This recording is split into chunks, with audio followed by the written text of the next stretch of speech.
Bueno, muy bien. Muy buenos días a todas y todos.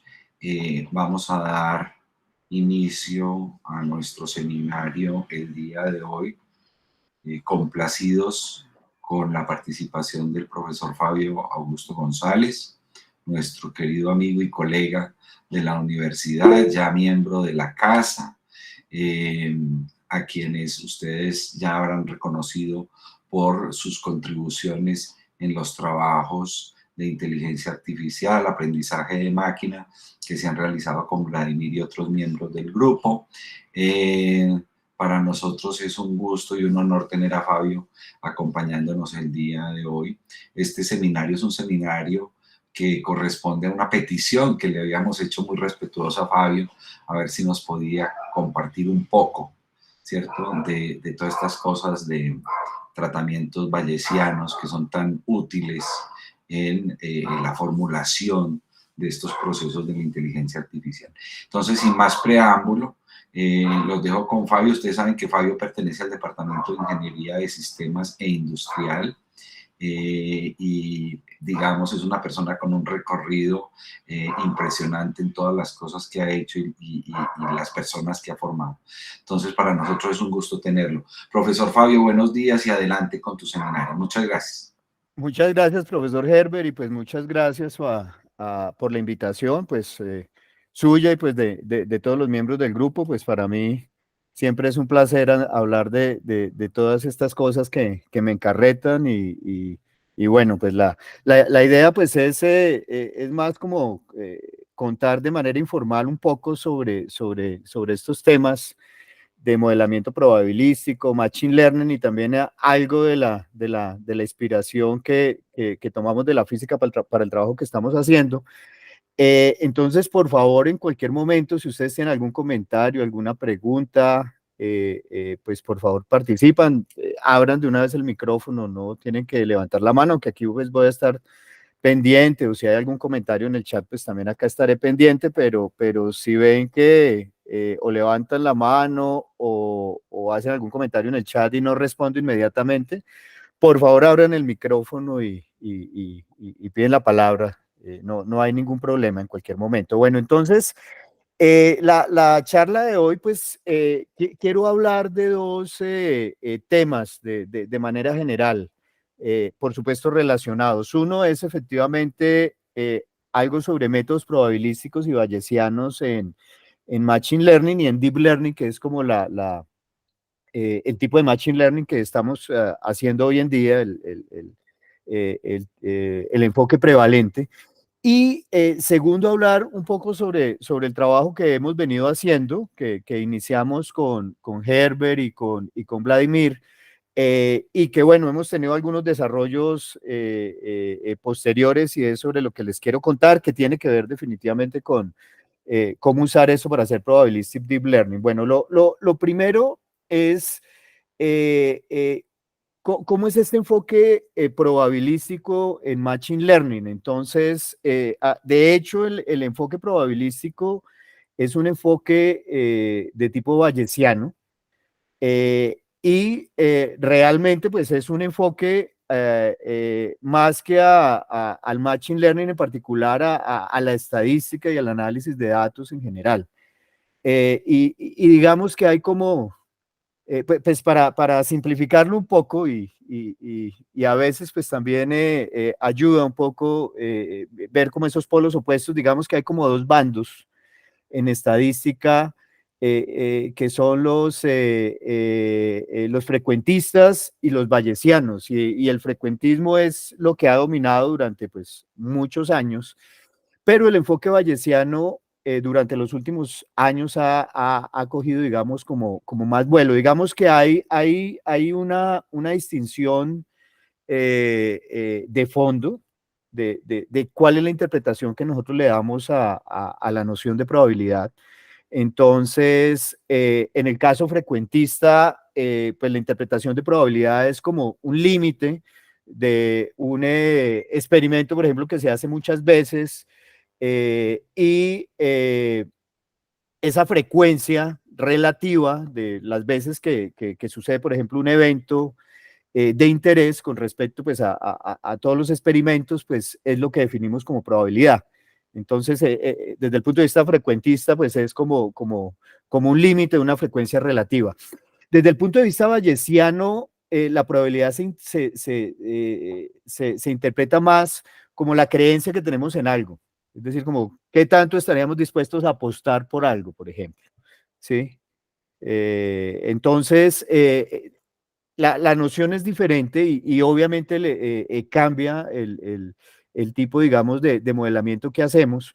Pero efectivamente el modelamiento bayesiano pues ha mostrado que es bastante útil para abordar ciertos tipos de problemas. Entonces, aquí digamos hay como un sketch de lo que es el enfoque bayesiano. Entonces, primero, Fabio, una claro, pregunta. claro, claro, En los Herbert, dos adelante. enfoques que has mencionado, mm, digamos, el conocimiento previo de las situaciones es Claro. determinante para hacer la selección.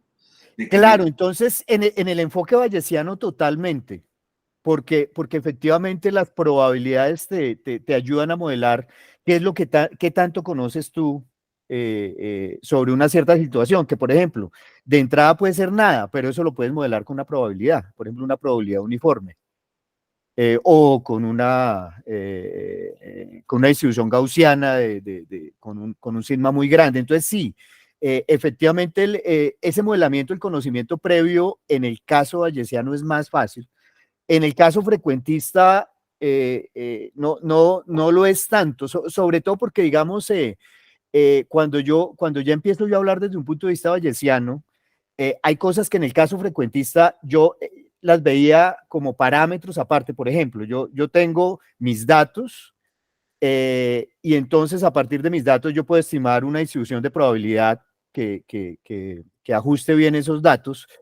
Y los parámetros de la distribución de probabilidad son unas variables, pero no son variables aleatorias, son unas variables que yo estimo con respecto a mis datos. En el caso bayesiano, prácticamente todo puede ser una variable aleatoria, en particular los parámetros de mi modelo. Entonces yo puedo poner distribuciones de probabilidad sobre los parámetros de mi modelo y eso representa, digamos, como ese conocimiento previo. Entonces, de hecho, en ese primer paso, que es formular el conocimiento de la situación, entonces hay un modelo, que es un modelo, pues, generalmente de naturaleza probabilística, pero pues también puede tener otros componentes no necesariamente probabilísticos, entonces una combinación de cosas probabilísticas y no probabilísticas, y hay un modelamiento del conocimiento previo, que es lo que llamo aquí el prior, que es representado en términos de distribuciones de probabilidad sobre los parámetros, que eventualmente pueden ser distribuciones de probabilidad que me dicen que yo no sé absolutamente nada.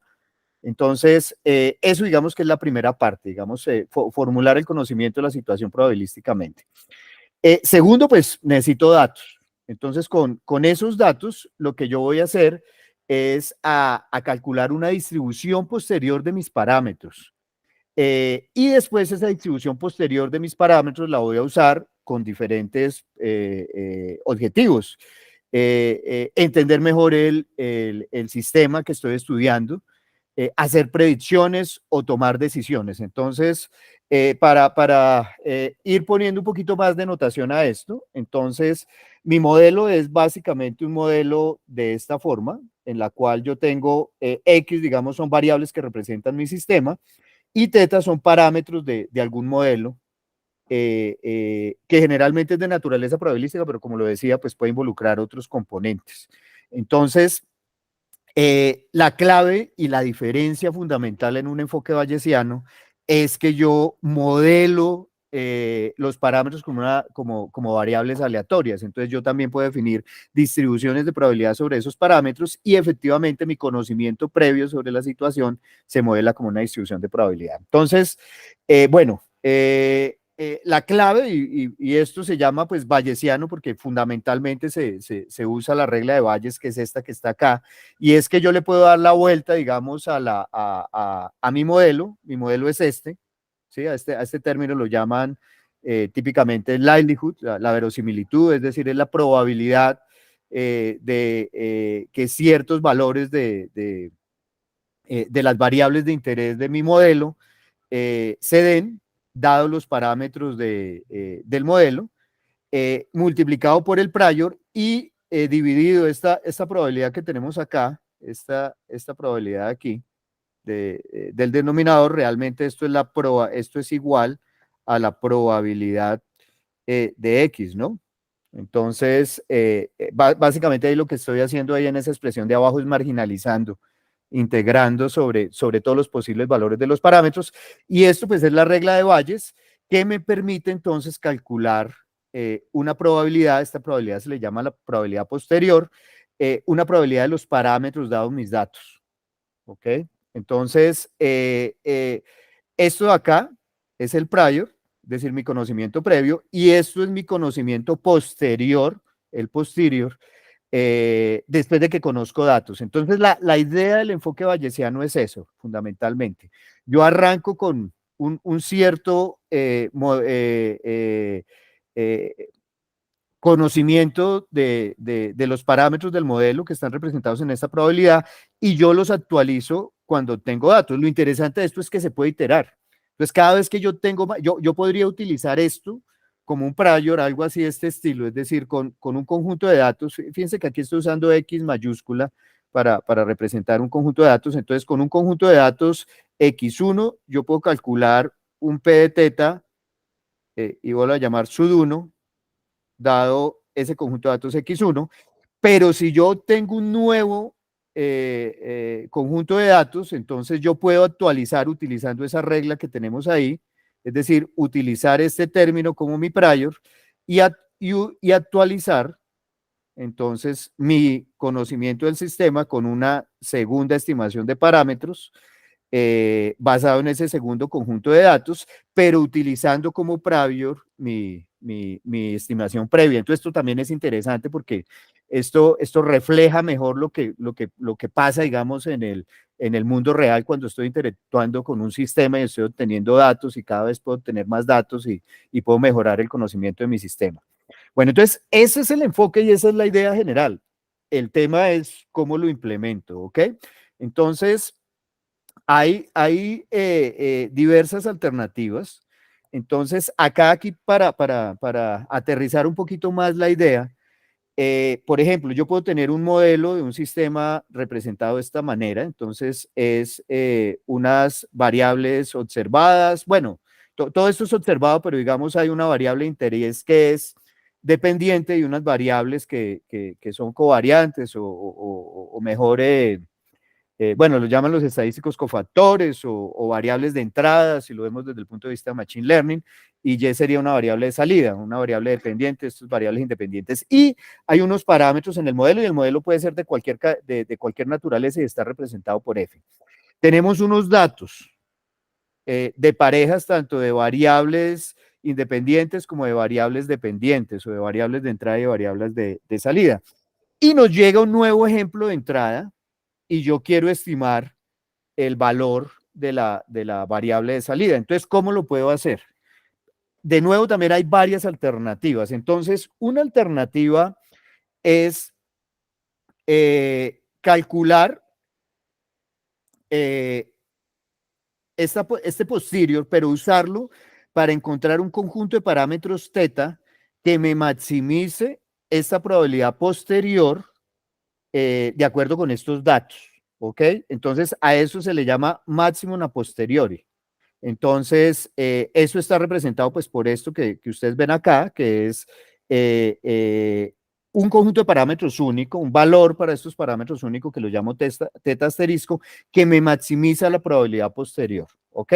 Entonces, si yo ya tengo ese conjunto de parámetros estimado, entonces yo ya puedo usar eso como mis parámetros del modelo, y con el nuevo ejemplo y la función que me representa mi modelo, pues puedo estimar el nuevo parámetro. ¿Cuál es el problema de este enfoque? El problema de este enfoque es que representar una distribución de probabilidad, porque fíjense que esto es toda una distribución de probabilidad, solamente por un valor, que en este caso es el valor máximo, pues es una sobresimplificación de algo que de pronto es más complejo. Fíjense que, por ejemplo, mi distribución de probabilidad podría ser algo de este estilo. A ver, por aquí. Por ejemplo, mi distribución de probabilidad podría ser algo como esto, algo multimodal. Entonces, lo que yo estoy haciendo acá es utilizar solamente un valor. Bueno, aquí yo creo que mejor si le quitamos esto de acá.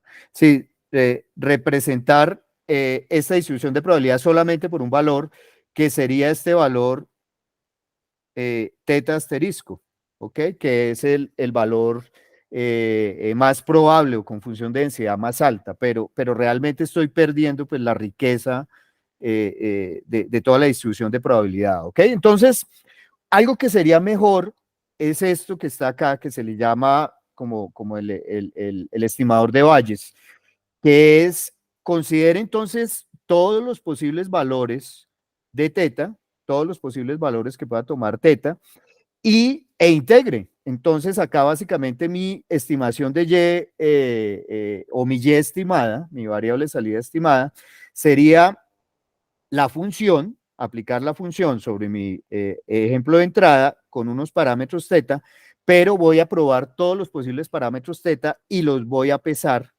por la probabilidad de posterior de teta.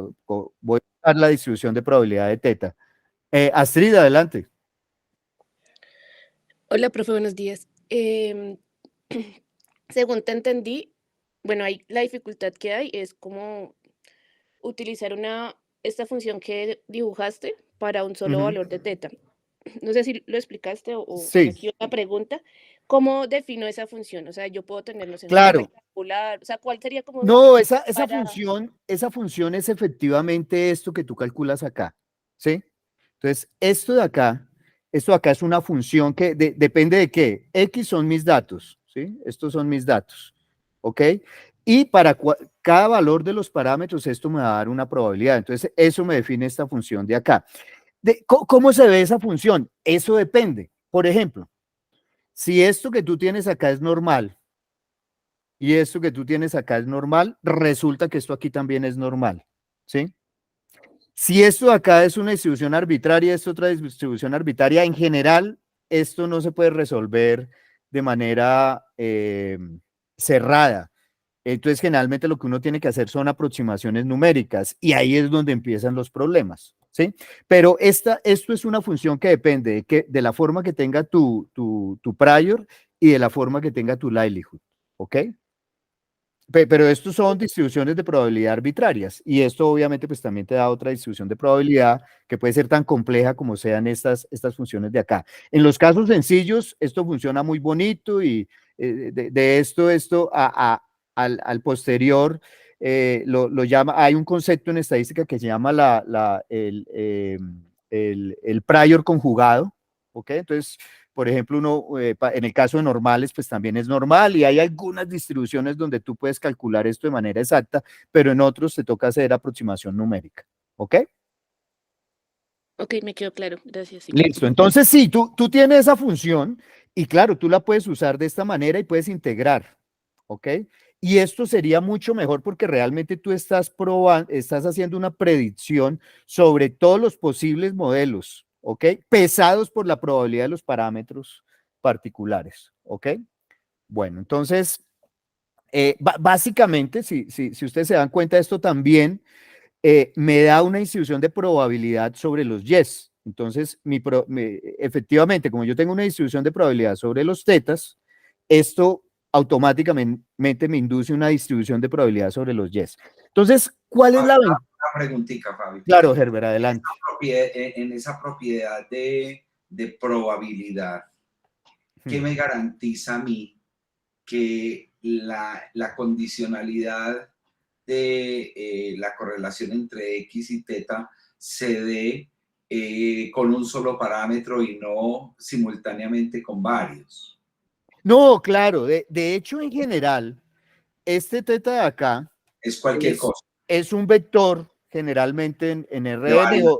claro, claro, y de hecho puede ser más complejo que eso.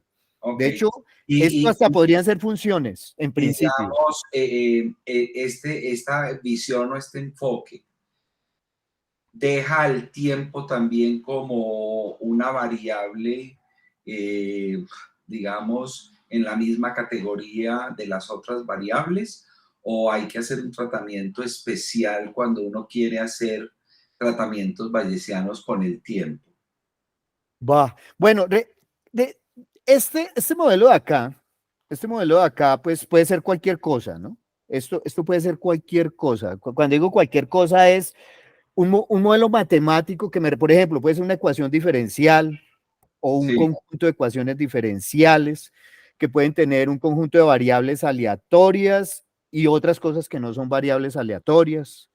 Entonces, y además cuando tengo variables aleatorias, seguramente controlada por algunos parámetros, y de hecho también podría tener cosas que no son variables aleatorias controladas también por parámetros, que también puedo meter dentro de este teta. Entonces, sí, realmente este framework que estoy describiendo acá es tremendamente flexible, tremendamente flexible. El problema es que, claro, yo lo modelo y le meto de todo lo que conozco, y el problema es que entonces después me toca venirme por acá a resolver estas integrales.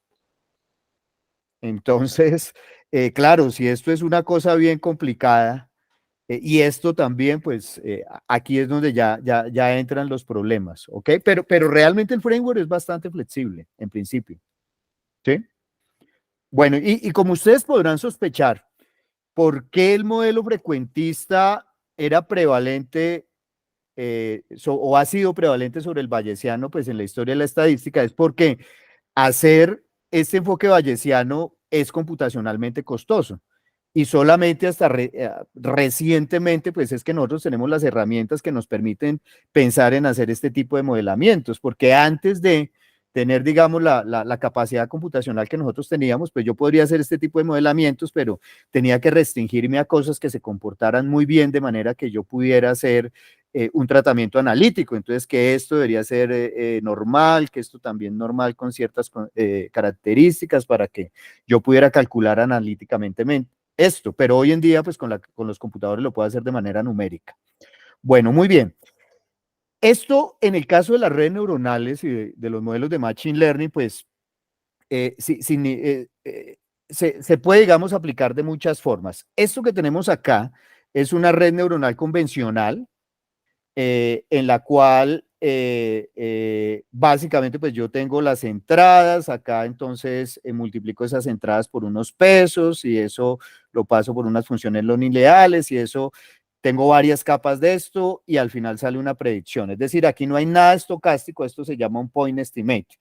Point estimate se refiere pues que aquí entra un vector, un punto, y acá también me sale un punto o me sale un vector que lo puedo ver desde un punto de vista probabilístico, como si yo tuviera certeza total. Entonces, esto que ustedes ven acá son como distribuciones de probabilidad, pero donde toda la densidad de probabilidad está concentrada en un punto, porque tengo certeza total. Es decir, esto acá no es estocástico en ningún caso. Estas son las redes neuronales clásicas.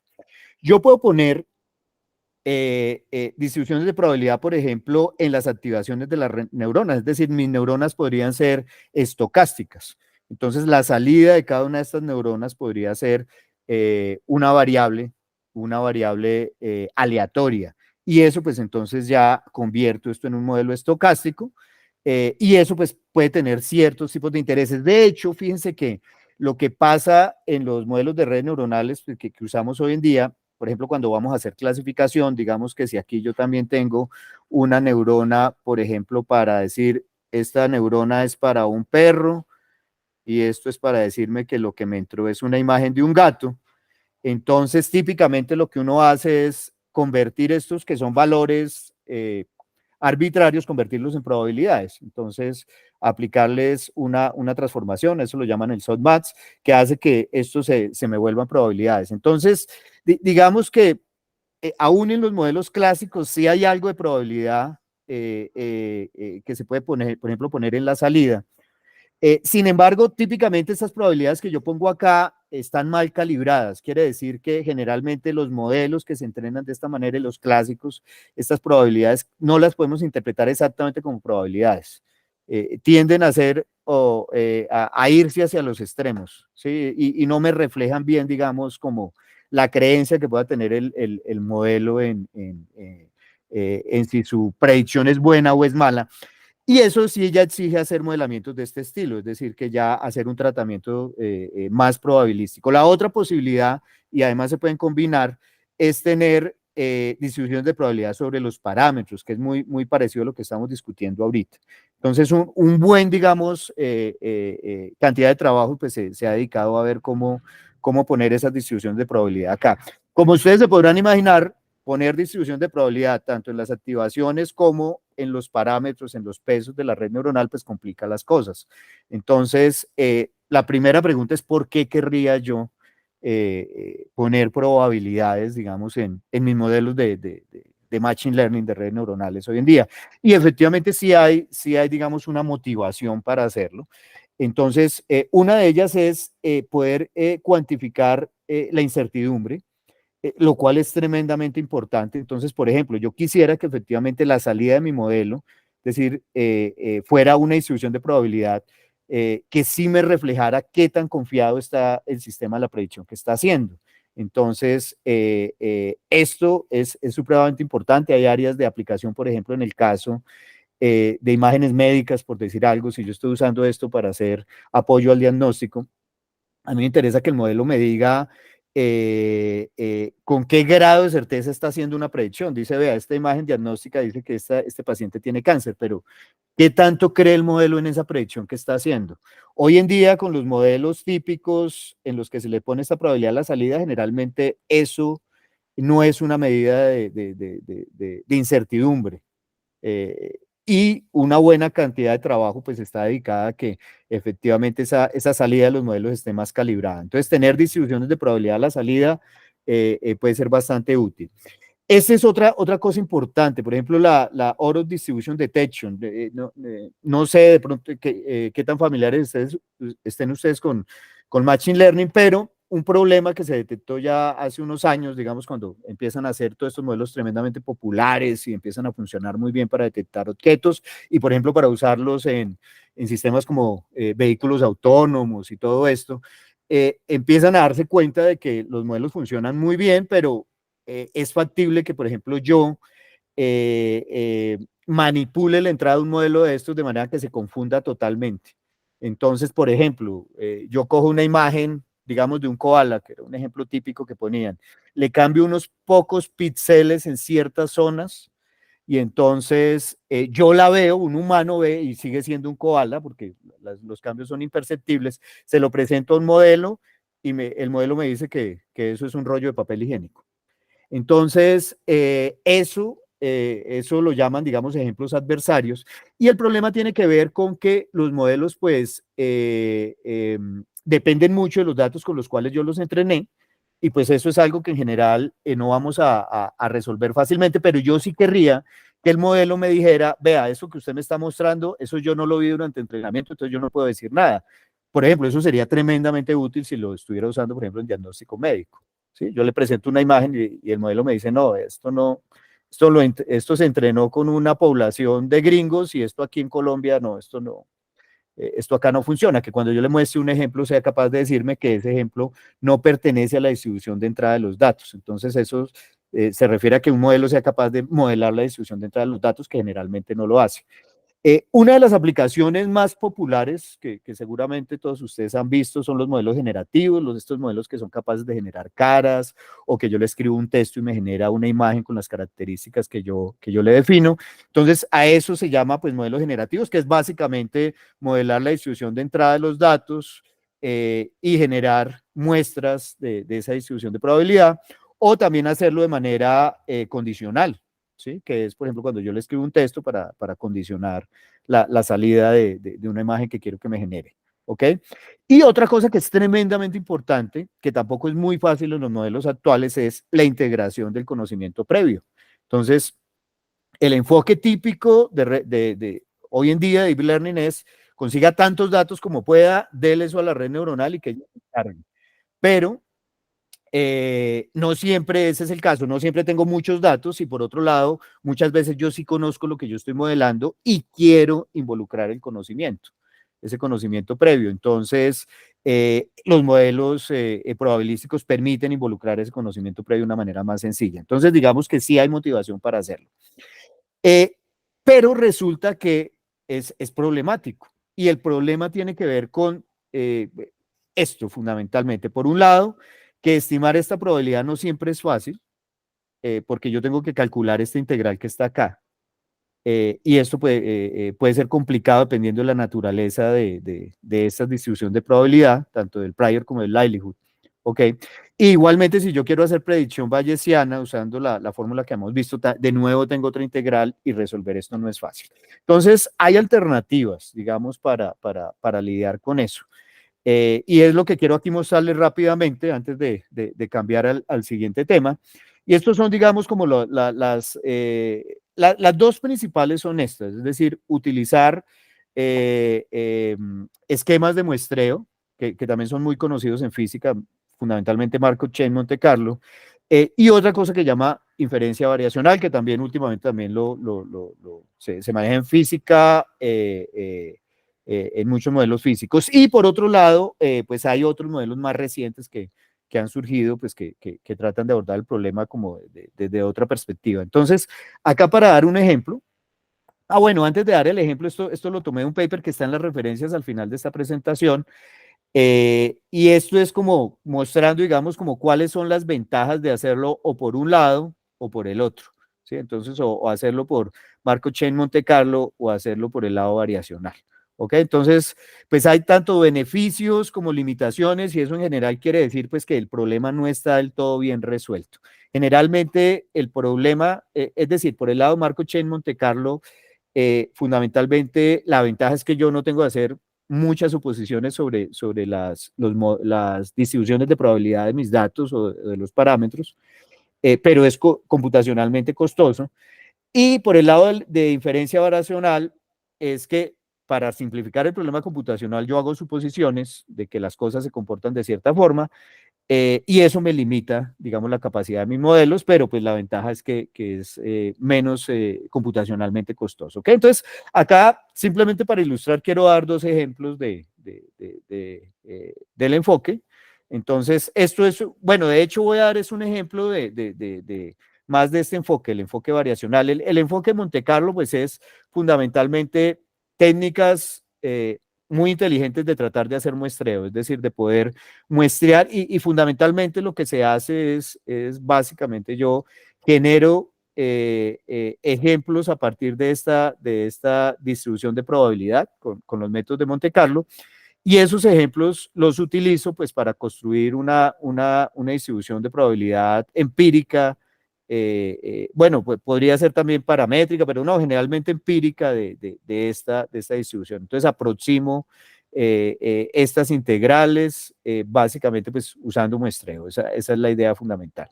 En el caso variacional, pues sí estoy haciendo, digamos, como ciertas suposiciones de cómo se comportan las cosas, pues para que sean más manejables. Entonces acá quiero darles un ejemplo de cómo se hace esto. Esto es algo que se llama un autoencoder variacional. Entonces la idea es la siguiente. Primero que todo, ¿qué quiere decir autoencoder?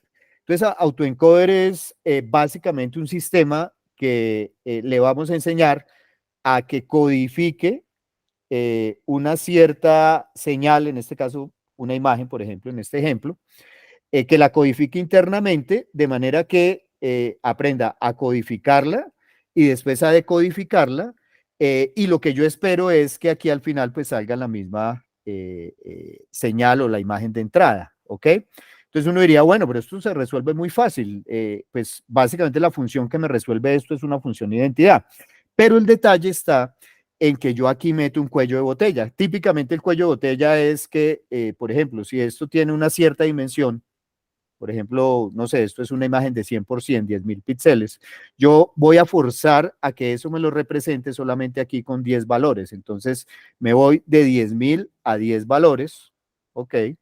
Y al meter ese cuello de botella, entonces el problema ya no es tan evidente, porque yo tengo que encontrar una representación compacta de mis datos que pase por este cuello de botella y que al volver a salir pierda la menor cantidad de información. Entonces, típicamente lo que uno tiene es esto, que entra una imagen, sale una imagen que es parecida, pero que está perdiendo ciertas características, pero por ejemplo, si lo que yo quiero es que yo la siga distinguiendo. Por ejemplo, si es un dígito, como es el caso acá, pues esto es un 2 y acá todavía sigo distinguiendo que es un 2, entonces está muy bien.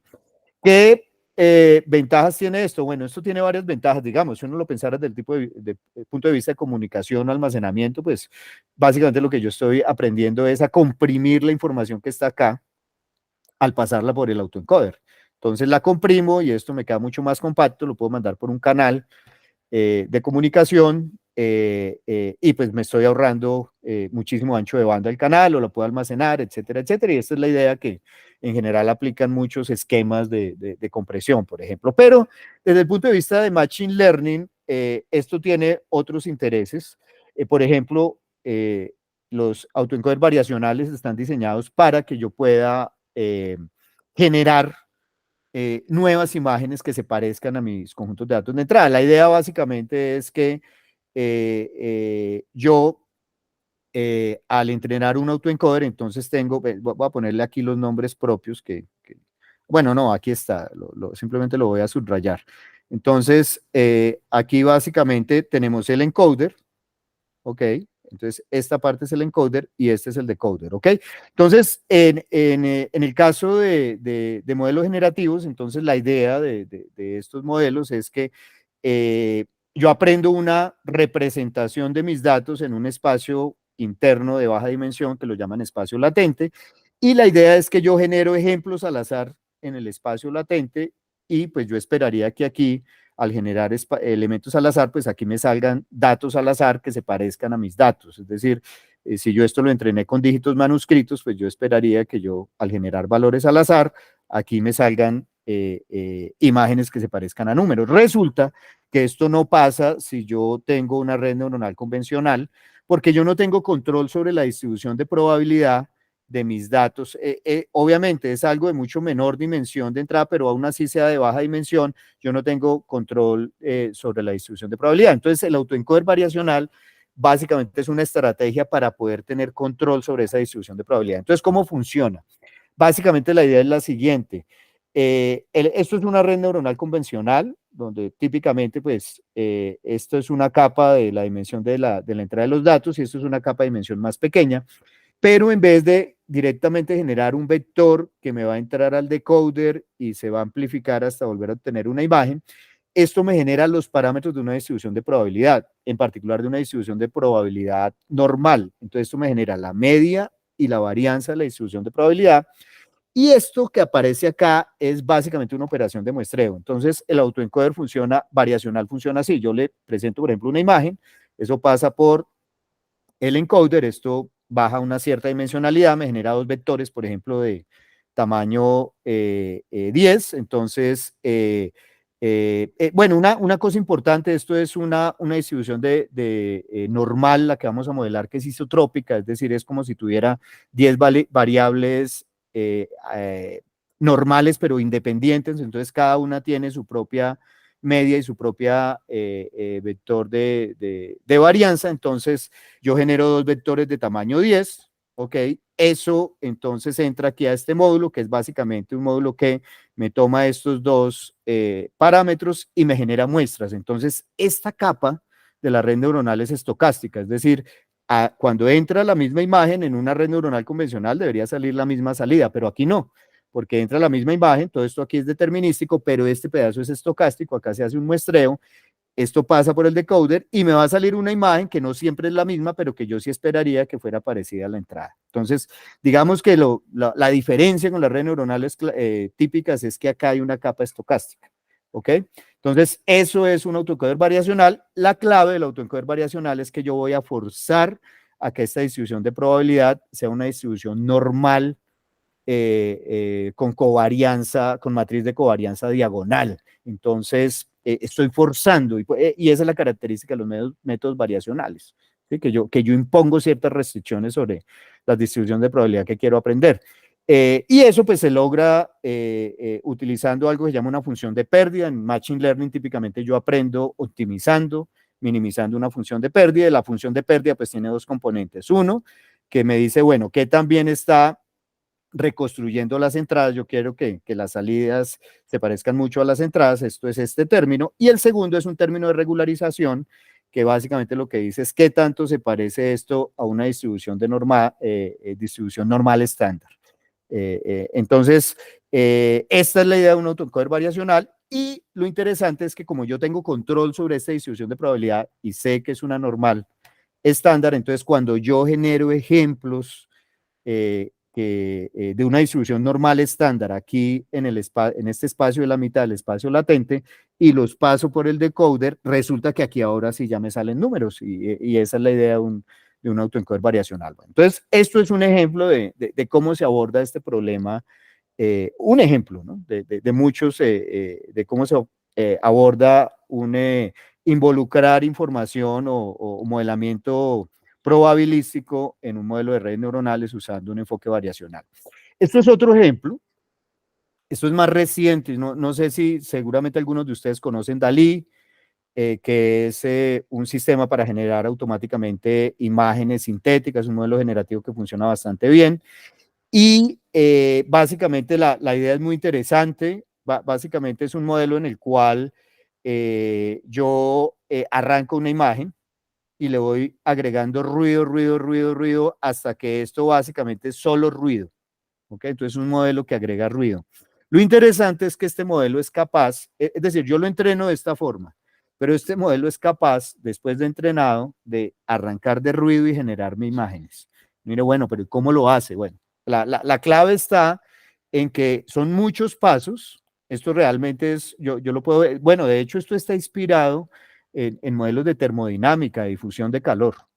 Básicamente es eso. Y uno lo puede ver como una serie de ecuaciones diferenciales estocásticas.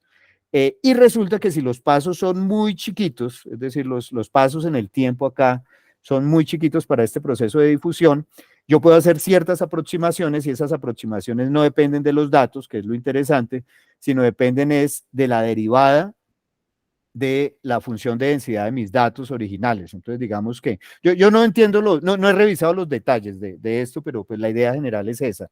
Es muy elegante. Entonces, básicamente los modelos de estado de arte de generación de imágenes que funcionan tan bien, básicamente son modelos de este estilo. Son modelos donde yo aprendo a generar imágenes a partir del ruido utilizando esto. Entonces, básicamente, estos son modelos que toman distribuciones de probabilidad arbitrarias, que es, por ejemplo, en este caso, distribución de probabilidad de imágenes naturales, y las van transformando gradualmente en distribuciones de probabilidad, que en este caso pues corresponden a distribuciones de probabilidad de ruido, que son básicamente distribuciones gaussianas cada píxel es independiente.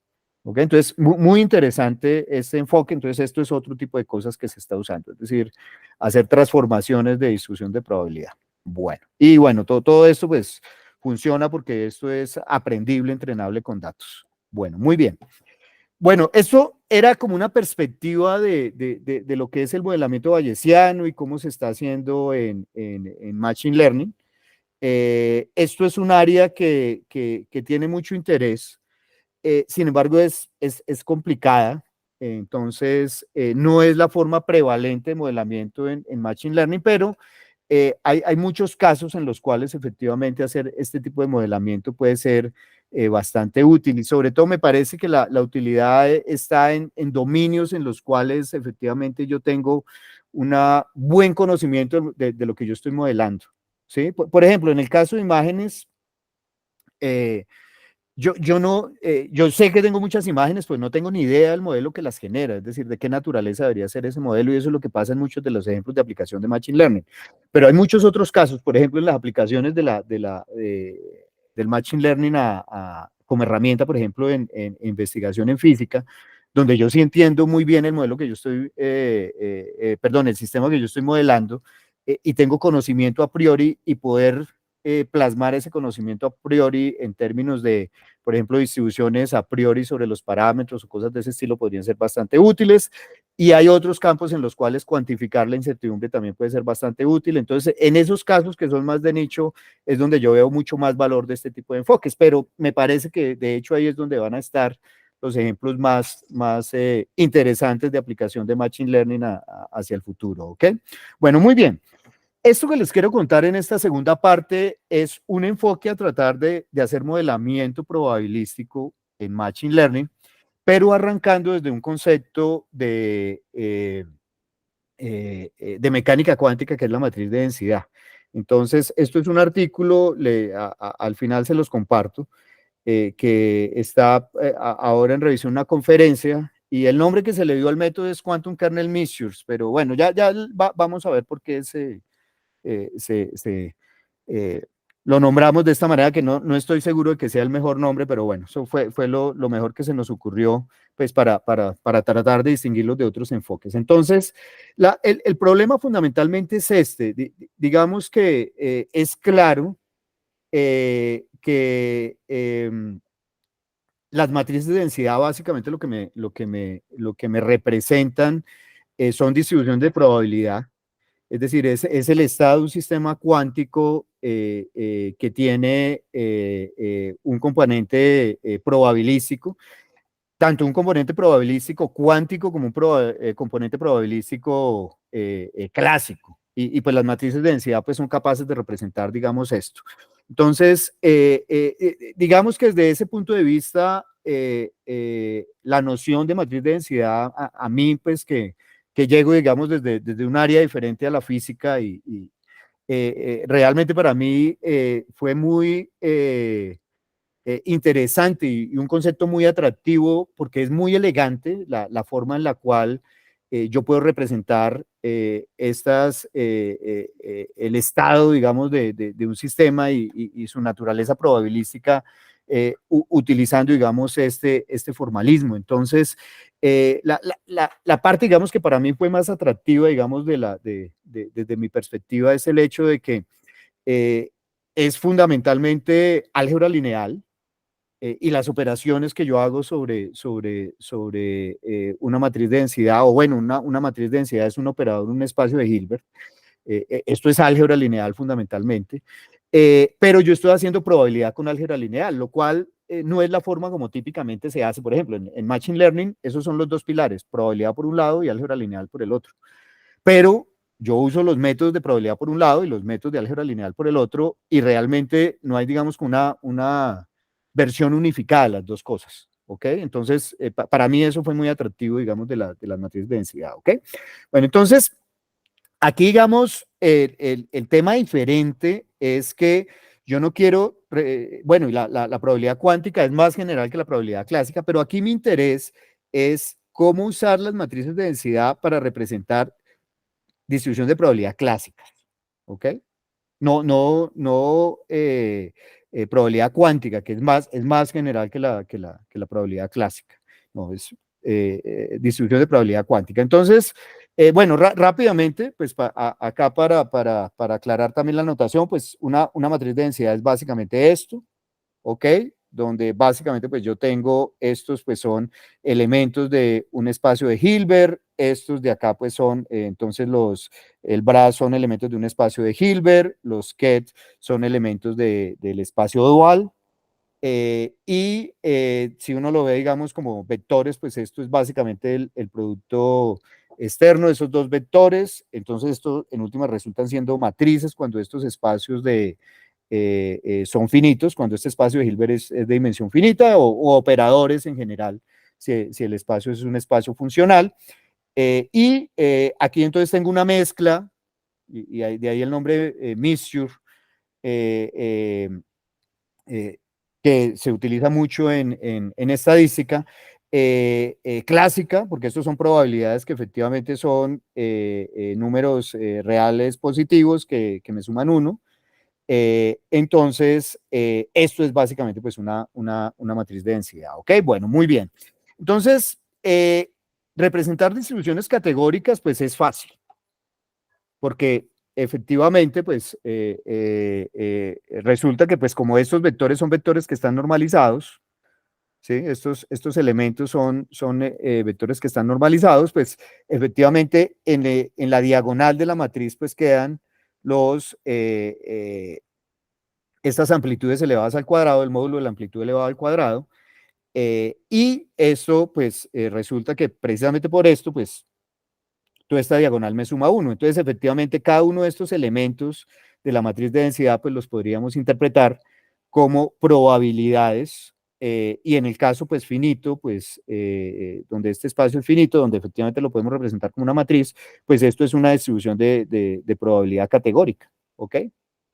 Bueno, muy bien. Entonces, hasta ahí no hay, digamos, lío. De hecho, lo que uno diría es, ¿por qué querría uno representar una distribución de probabilidad categórica que se puede representar de manera muy compacta solamente con este vector, representarla de una manera tan complicada como esta? Pues más complicada de lo que requiere.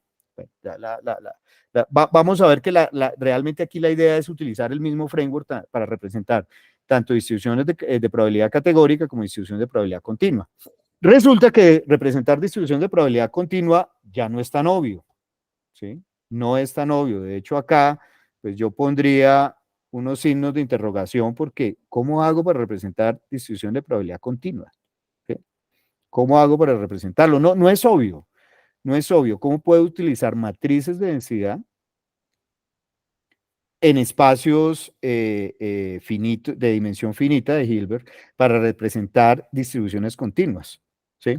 Entonces, yo creo que este es como el paso, digamos, como que de cierta manera nos encontramos que podíamos usar el mismo formalismo para representar tanto distribuciones categóricas como distribuciones continuas. Entonces, la idea tiene que ver con esto. Entonces, esto es un método viejo en estadística que se llama Kernel Density Estimation. No estoy seguro qué tan conocido sea en el ámbito de la física, pero en estadística se utiliza muchísimo, y es básicamente una forma de aproximar la función de densidad de probabilidad basado en un conjunto de datos. Entonces, básicamente yo tengo un conjunto de ejemplos, que son estos ejemplos que están acá, que son muestrados a partir de una distribución de probabilidad que tiene esta PDF, la función de distribución de probabilidad. Y la idea es muy sencilla, es básicamente ponga, por ejemplo, una distribución gaussiana muy pequeñita alrededor de cada uno de los ejemplos y sume esas distribuciones gaussianas, ¿ok? Entonces, básicamente es eso que está acá. Entonces, a esto se le llama el kernel. Entonces, el kernel se pueden usar diferentes kernels, pero uno de los típicos que se utiliza es este, que es el kernel gaussiano. Entonces, este sigma, pues, es un parámetro del kernel y hay que explorarlo y hay, digamos, técnicas para buscar un buen valor de ese kernel. Y básicamente lo que demostró Parsen y, bueno, Rosenblatt se lo inventaron por aparte en 1956, es que efectivamente entre más ejemplos yo tengo, esto converge en probabilidad a la función de distribución de probabilidad. Es decir, yo la puedo aproximar arbitrariamente, ¿ok? Entre más ejemplos tenga, entre más grandes este n. Entonces, eso es la idea de Kernel Density Estimation. Es un método que funciona muy bien con conjuntos de datos pequeños. ¿Y cuáles son las condiciones de normalización de las gaussianas que se usan? Sí, no, porque si claro. la otra es probabilidad. Sí, no, claro, esto tiene que estar normalizado. Entonces resulta que este m lambda es precisamente el factor de normalización. Entonces esto, al dividirlo por m lambda, la integral desde menos infinito hasta infinito de esto es 1. Entonces todas estas tienen integral 1 cuando se divide por esto. Pero entonces ahí es donde viene la pregunta, porque la azul también tiene que estar normalizada. Claro, entonces tú sumas n de estas que tienen integral 1 y la divides por n. La divide por n, ya. Ahí aparece. Sí, es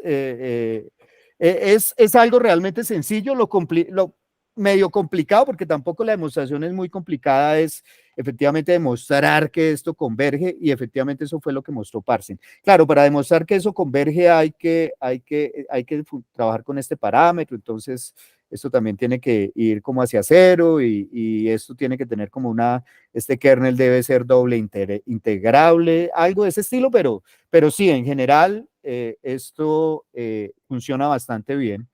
Y teóricamente hay una garantía de que si tengo suficientes datos, pues esto se va a acercar arbitrariamente a la distribución de probabilidad real. Bueno, entonces esto es Kernel Density Estimation. ¿Qué tiene que ver eso con matrices de densidad? Ahí es donde está el detalle. Entonces, es lo que quiero aquí mostrarles. Entonces, ¿Qué tiene que ver Kernel Density Estimation con la matriz de densidad y en particular con la regla de Born? Entonces, aquí hay un par de detalles. Y es esto. Uno es que nosotros efectivamente vamos a trabajar con matrices de densidad, pero esas matrices de densidad van a vivir en un espacio que está inducido por una función, esta función.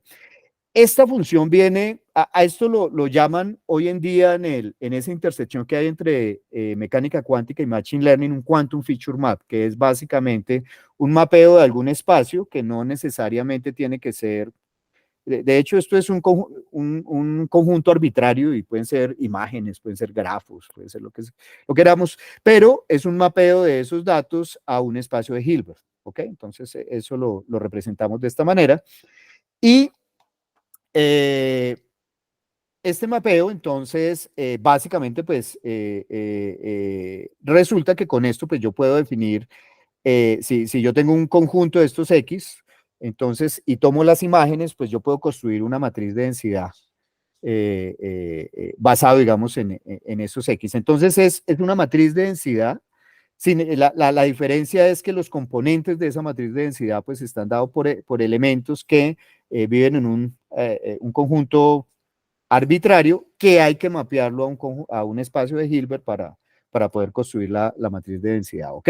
Entonces, la regla de Born, en esta notación, pues, que ustedes conocen muy bien, pues es simplemente esta, aquí lo único que estoy cambiando es el hecho de que estoy calculando la proyección de un estado que es la imagen de este valor X asterisco sobre una matriz de densidad y eso está dado por esta expresión. Esa es la regla de Born, ¿ok? Entonces, en general, si yo tomo esto que está acá y lo expando, pues yo llego básicamente a esta expresión, ¿ok? Que esto también es muy bien conocido, que es básicamente que la proyección de este estado sobre esta matriz de densidad, pues es la suma, utilizando las probabilidades de la matriz de densidad, de este producto punto, el módulo de este producto punto elevado al cuadrado, ¿ok? Bueno, muy bien. Entonces, Fabio, en ese abordaje, que es una cosa que he hablado muchas veces con Vladimir, sí, contigo, ¿qué pasa con el entrelazamiento cuántico? Porque, sí, digamos, uno sí, hace una propuesta con el operador en general bastante mezclado, porque esa es una representación bastante claro, mezclada, pero uno claro, no se está preguntando por el seguimiento que puede hacerle al entrelazamiento cuántico del estado. claro. Entonces, claro, aquí digamos efectivamente para nosotros el entrelazamiento es importante y eso lo vamos a hacer de manera más explícita cuando este mapeo sea a un sistema bipartito. Y ahí lo vamos a ver, digamos, de una manera mucho más explícita. Eh, ah, sí, aquí no sé, es decir, si eventualmente llegara a haber entrelazamiento, seguramente dependería de la naturaleza de este mapeo que estoy haciendo, es decir, sí, eso depende, digamos, de cómo esté haciendo este mapeo, digamos, de cuáles son los estados imagen de mis datos. Si llegara a haber entrelazamiento, pero creo que si quieres ya cuando hablemos de Ok, sistemas bipartitos, seguramente ahí se hace más explícito. ok. Pero sí, aquí no me atrevo a decir exactamente si lo hay o no lo hay. Aquí lo único realmente que tenemos es la imagen de un conjunto de datos de estos X sub I que están acá, que están mapeados a un espacio de Hilbert. ¿Ok? Pero entonces ese es un espacio de unipartícula o qué tipo de sistema describe la función de onda, porque eh, Claro, claro, digamos, claro, claro, para poder tener una representación física hay que saber claro, que esas funciones son autofunciones claro. de qué tipo de operador. Claro, entonces ya vamos a trabajar con dos particulares. Entonces ya si quieres lo Ok, miramos. Entonces, y bueno, yo creo que ahí también hay más sutilezas que seguramente a mí por mi ignorancia se me escapan. Pero bueno, chévere que aquí surjan. Entonces, aquí la clave está en que efectivamente esto que tenemos acá, este producto punto, lo podemos ver como un kernel, ¿sí? Un kernel es básicamente un producto punto. Los kernels son, pues se estudian en muchas áreas de matemática, en muchas áreas de matemática aplicada. En el caso particular de Machine Learning, también son muy importantes y fueron, digamos, como el método prevalente, los métodos de kernel hace como 20 años.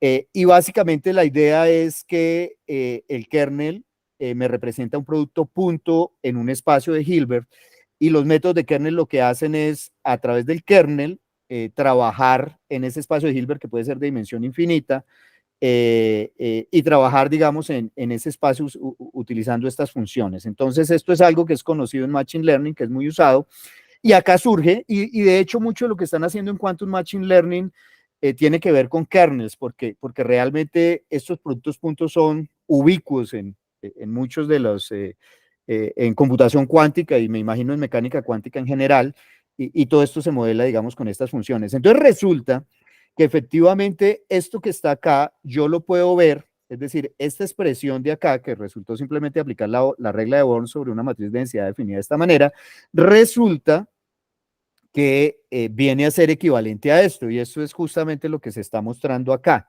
Entonces, esto es una función que me representa este producto punto, fundamentalmente, y entonces esto que está acá, es decir, si yo esto que está aquí, lo reemplazo por esto, por esta función que está acá, que es efectivamente el kernel gaussiano, entonces, básicamente esta expresión de acá se me convierte en esta expresión donde esto que está acá es exactamente el estimador de Parsen, el de Kernel Density Estimation. Entonces, digamos que el punto clave está en que cuando yo aplico la regla de Born, yo llego a este producto punto y ese producto punto lo puedo reemplazar por un kernel y eso pues me resulta de cierta manera equivalente al estimador del Kernel Density Estimation si yo utilizo un kernel correspondiente. ¿Ok? Entonces, Juan Pablo, adelante.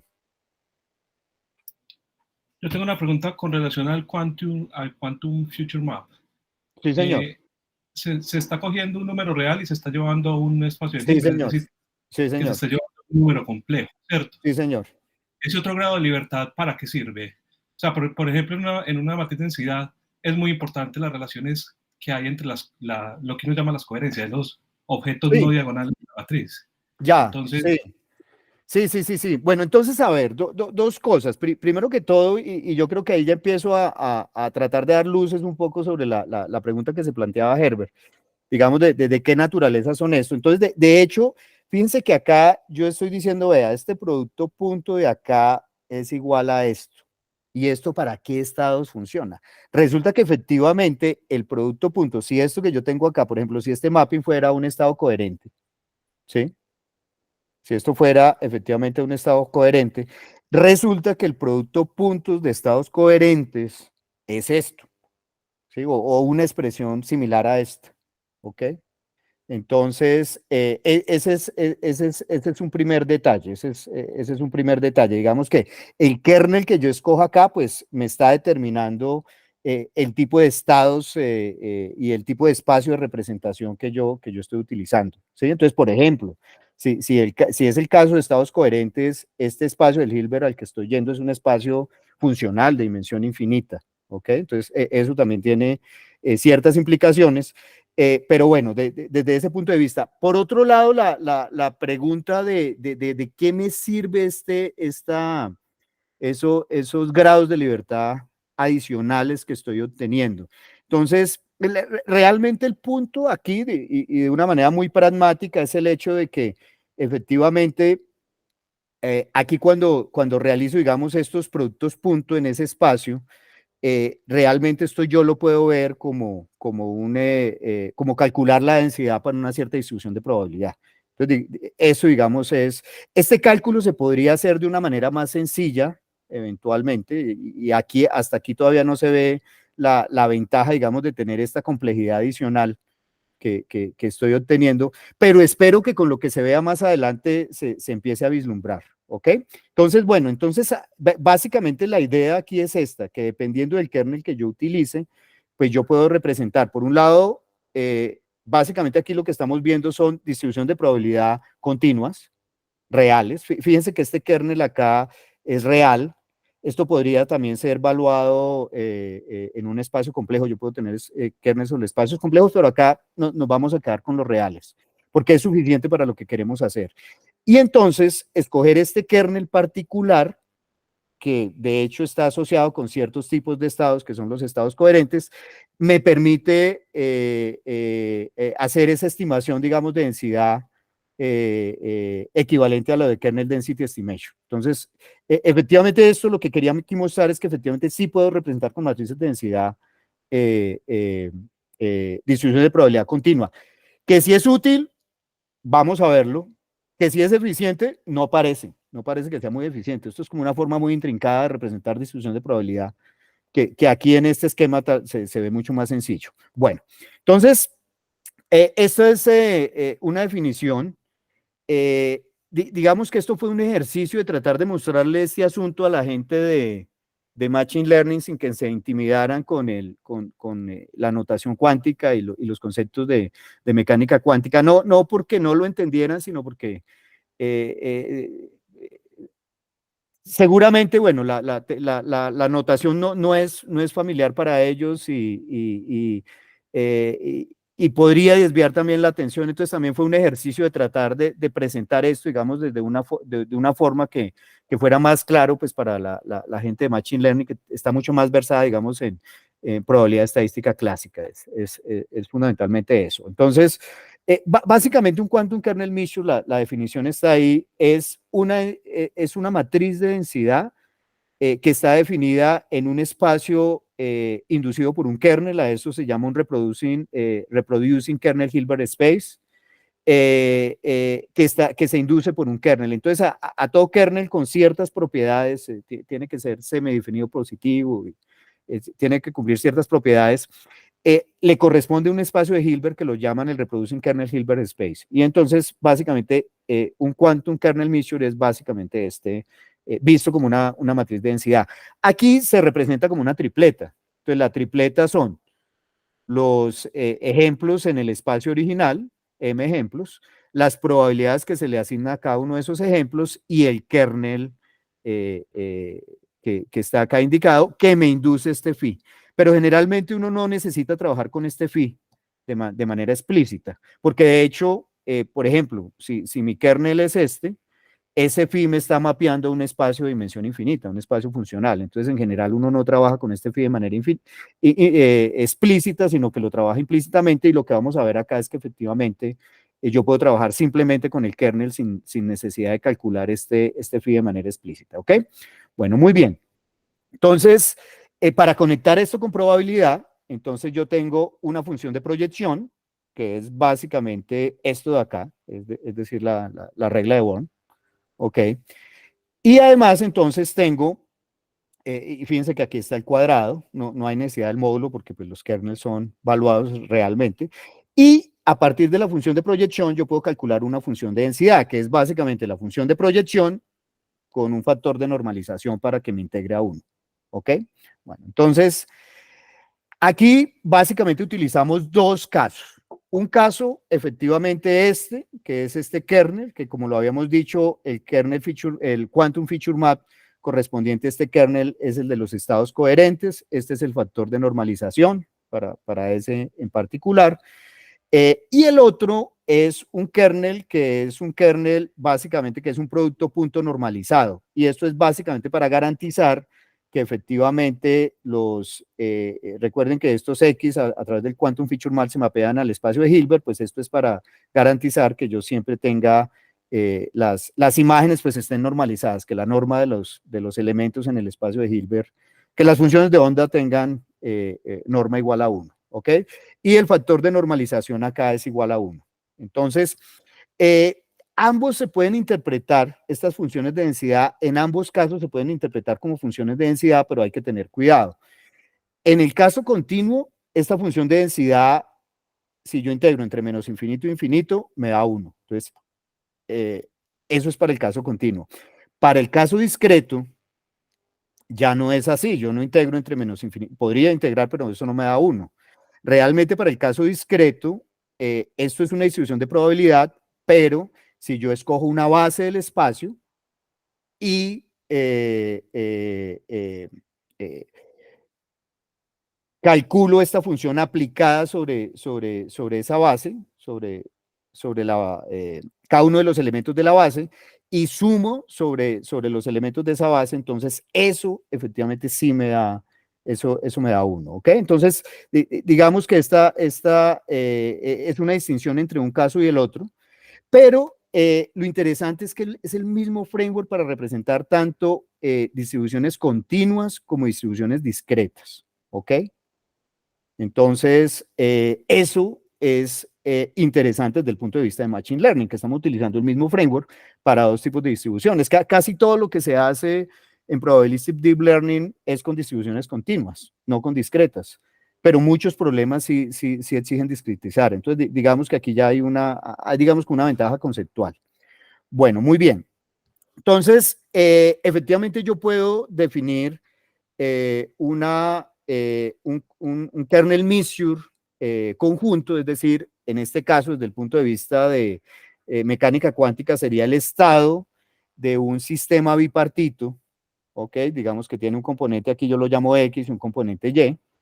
Y en el caso, digamos, desde el punto de vista de la definición de kernel measure, pues es básicamente extender esto, pues para que este conjunto C de los ejemplos, pues sean ya parejas. Y esas parejas, entonces, sí, son parejas acá en el producto cartesiano de un espacio X y Y, y entonces tengo un kernel, que es un kernel que es básicamente el producto del kernel X y el producto del kernel Y. Entonces, esto básicamente me está representando desde el punto de vista de mecánica cuántica una matriz de densidad en un espacio bipartito, ¿ok? Bueno, por algo que llama la descomposición de Smith, todo estado de un sistema bipartito se puede representar de esta forma. Es posible hacerlo de esa forma. Entonces, digamos que esto es bastante general. Y entonces acá viene la pregunta que me hacía Herbert sobre entrelazamiento. Entonces, sí, en general, aquí sí, en general, esto sí me va a corresponder a estados entrelazados, ¿sí? Es decir, efectivamente sí puedo tener aquí entrelazamiento entre las X y las Y. Desde el punto de vista de Machine Learning, ¿qué significa ese entrelazamiento? Bueno, acá el nombre, digamos, de X y Y no es arbitrario, porque yo quiero, por ejemplo, en un modelo en el cual yo quiero relacionar o encontrar las correlaciones entre entradas y salidas, eso va a estar representado por correlaciones, en este caso, pues que seguramente van a tener que ver con entrelazamiento en general, en este estado que me está representando como esa distribución conjunta tanto de las X como de las Y. ¿Ok? Bueno, entonces no sé, Herbert, si eso de algo de luz sobre lo que tú estabas planteando. Yo pregunto por lo siguiente, porque es que en la lógica de tener una representación de probabilidad clásica, sí, recuperar, digamos, de una manera predictiva el entrelazamiento con inteligencia artificial, yo no lo he visto. O sea, generalmente en los trabajos que hemos hecho con Vladimir y demás, sí, cuando uno va al régimen de medir las propiedades cuánticas que se tienen por análisis exactos, por ejemplo, de la teoría, claro, uno ve que la predicción no es buena. claro. Entonces, es en ese sentido de, digamos, qué es lo que se pierde en el formalismo, sobre todo porque aquí digamos, hay cosas que tienen que ver con la estructura del Estado, Sí. aparentemente no se tienen en cuenta, ¿cierto? Tú lo acabaste de decir. Sí, yo creo que acá es algo que falta, digamos, revisar, digamos, de manera más profunda. Efectivamente, aquí, digamos, desde el punto de vista, ya vamos a ver un poco más adelante cuando veamos cómo es que hacemos inferencia con esto. Efectivamente, sí se están capturando correlaciones entre, digamos, las dos partes del sistema, es decir, entre las entradas y las salidas, y a partir, digamos, realmente esto lo podemos ver desde un punto de vista probabilista como una representación de la distribución de probabilidad clásica conjunta de un par de variables, ¿ok? Y además puedo utilizar eso para hacer inferencias. Es decir, si yo tengo un conocimiento de las X, que puede ser exacto o puede ser también probabilístico, yo puedo también obtener un conocimiento de las Y, que también es una distribución de probabilidad. Pero desde el punto de vista de cuántico, pues es algo que realmente nosotros no hemos estudiado a profundidad, y es algo que definitivamente sí que vale la pena mirarlo mejor. Efectivamente, porque hay todo un aparato tremendamente rico para estudiar este tipo de estados y medir, por ejemplo, la cantidad de entrelazamiento. Mira que, por ejemplo, la identificación de las propiedades cuánticas, en mecánica cuántica tú conoces bien, hay toda esta teoría de las funciones de Wigner, que viene del área clásica, ¿no? Sí, sí, sí, sí, sí, sí, sí, sí, sí, sí. Cuando uno no marginaliza y tiene comportamientos negativos de la función de Wigner, uno tiene eso como un indicador de que el estado tiene propiedades cuánticas, ¿no? Claro, claro. Entonces, digamos, ese tipo de cosas me parece que sería muy importante validar. Sí, claro, total. A través de este tipo de modelos, porque yo creo que eso es lo que queda faltando. Sí, no, no, total. De todas maneras, mira, lo que yo veo también, es decir, más digamos desde un punto de vista de la intuición, y cuando discutíamos estas ideas, lo que yo veo en el potencial, más allá obviamente pues del hecho de que esto es un formalismo muy elegante y todo esto, es que es un formalismo que llevan estudiando los 100 años. Y que hay todo un aparato matemático y una cantidad de herramientas que es tremendamente útil. Entonces, digamos que la primera parte del ejercicio, que es decir, bueno, venga, ¿cómo podemos nosotros utilizar este formalismo, digamos, para plasmar algunas de las cosas que hacemos en Machine Learning? Es lo que estamos tratando de hacer. Pero una segunda parte de esto es, bueno, ya efectivamente sí nos sirve para plasmar algunas de las cosas y tiene una cierta utilidad, más allá de que sea, digamos, como diferente, sino que también tiene ciertas utilidades, pero poder estudiar todo este formalismo y todos estos desarrollos que han habido alrededor, ¿qué interpretación tendría en Machine Learning? Me parece que sería súper interesante, pero pues ahí sí se requiere pues es de el conocimiento y la experiencia que ustedes tienen. Fabio, un problema que es abierto en mecánica cuántica es precisamente la cuantificación del entrelazamiento, porque no hay un cuantificador universal de entrelazamiento. Uno tiene, digamos, demostraciones de cuantificación en sistemas qubit, qubit, pero, digamos, uno no tiene una forma ad hoc de analizándole las propiedades al sistema, ¿cierto? Y en ese sentido, un entrenamiento de máquina sería una cosa súper interesante que pudiera, digamos, mapear una selección aleatoria de algunas características del estado y poder predecir cuánto entrelazamiento tiene. Bueno, y esa es otra tercera fase, y es efectivamente que esto también, ¿qué significado eventualmente podría tener a la hora de efectivamente estudiar sistemas cuánticos? Si tener esto y que lo llevamos a la Machine Learning y después nos devolvemos, ¿qué podríamos ganar con eso? Sí, eso son preguntas que me parece sería muy interesante, pero pues ahí creo que nos toca trabajar conjuntamente. Bueno, me quedan 5 minutos y quiero acabar de contarles, entonces voy a darles una perspectiva rápida. La inferencia aquí es básicamente esto, digamos, todo el trabajo arrancó realmente fue por acá.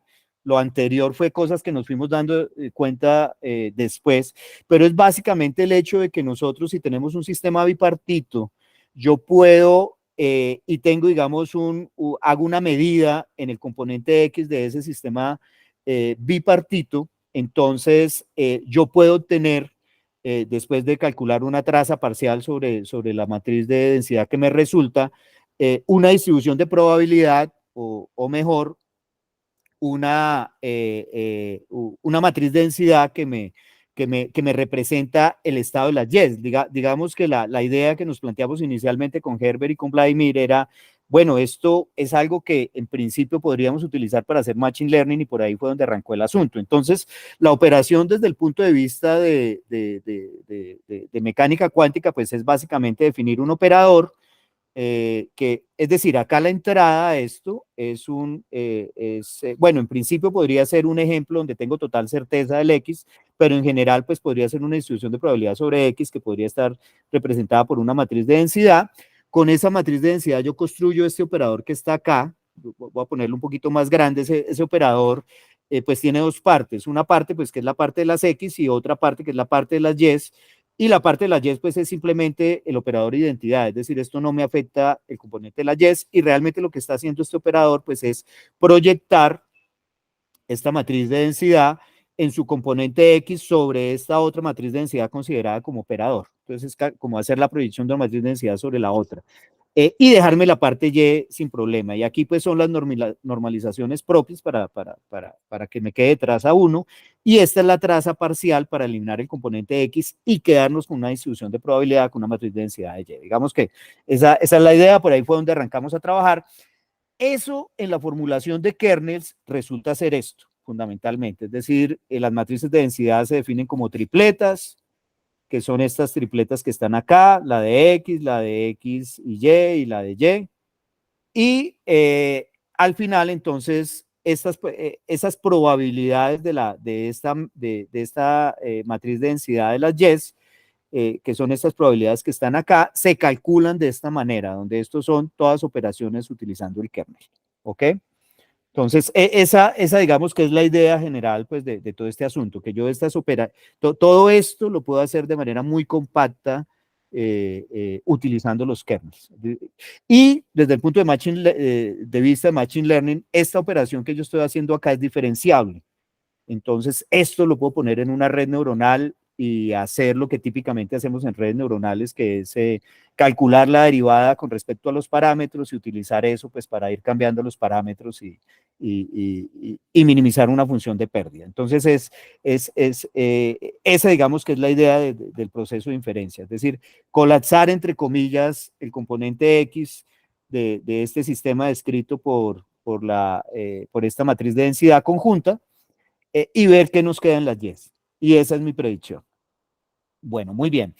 Esto es, digamos, como un resultado, pues que es sencillo, digamos, esto es álgebra realmente básica, pero básicamente aquí es explicitar que efectivamente ese proceso de inferencia que hacemos acá se puede ver como un proceso de inferencia bayesiano, que es esto que está acá, es decir, que es básicamente que la función de densidad de mi matriz de densidad Y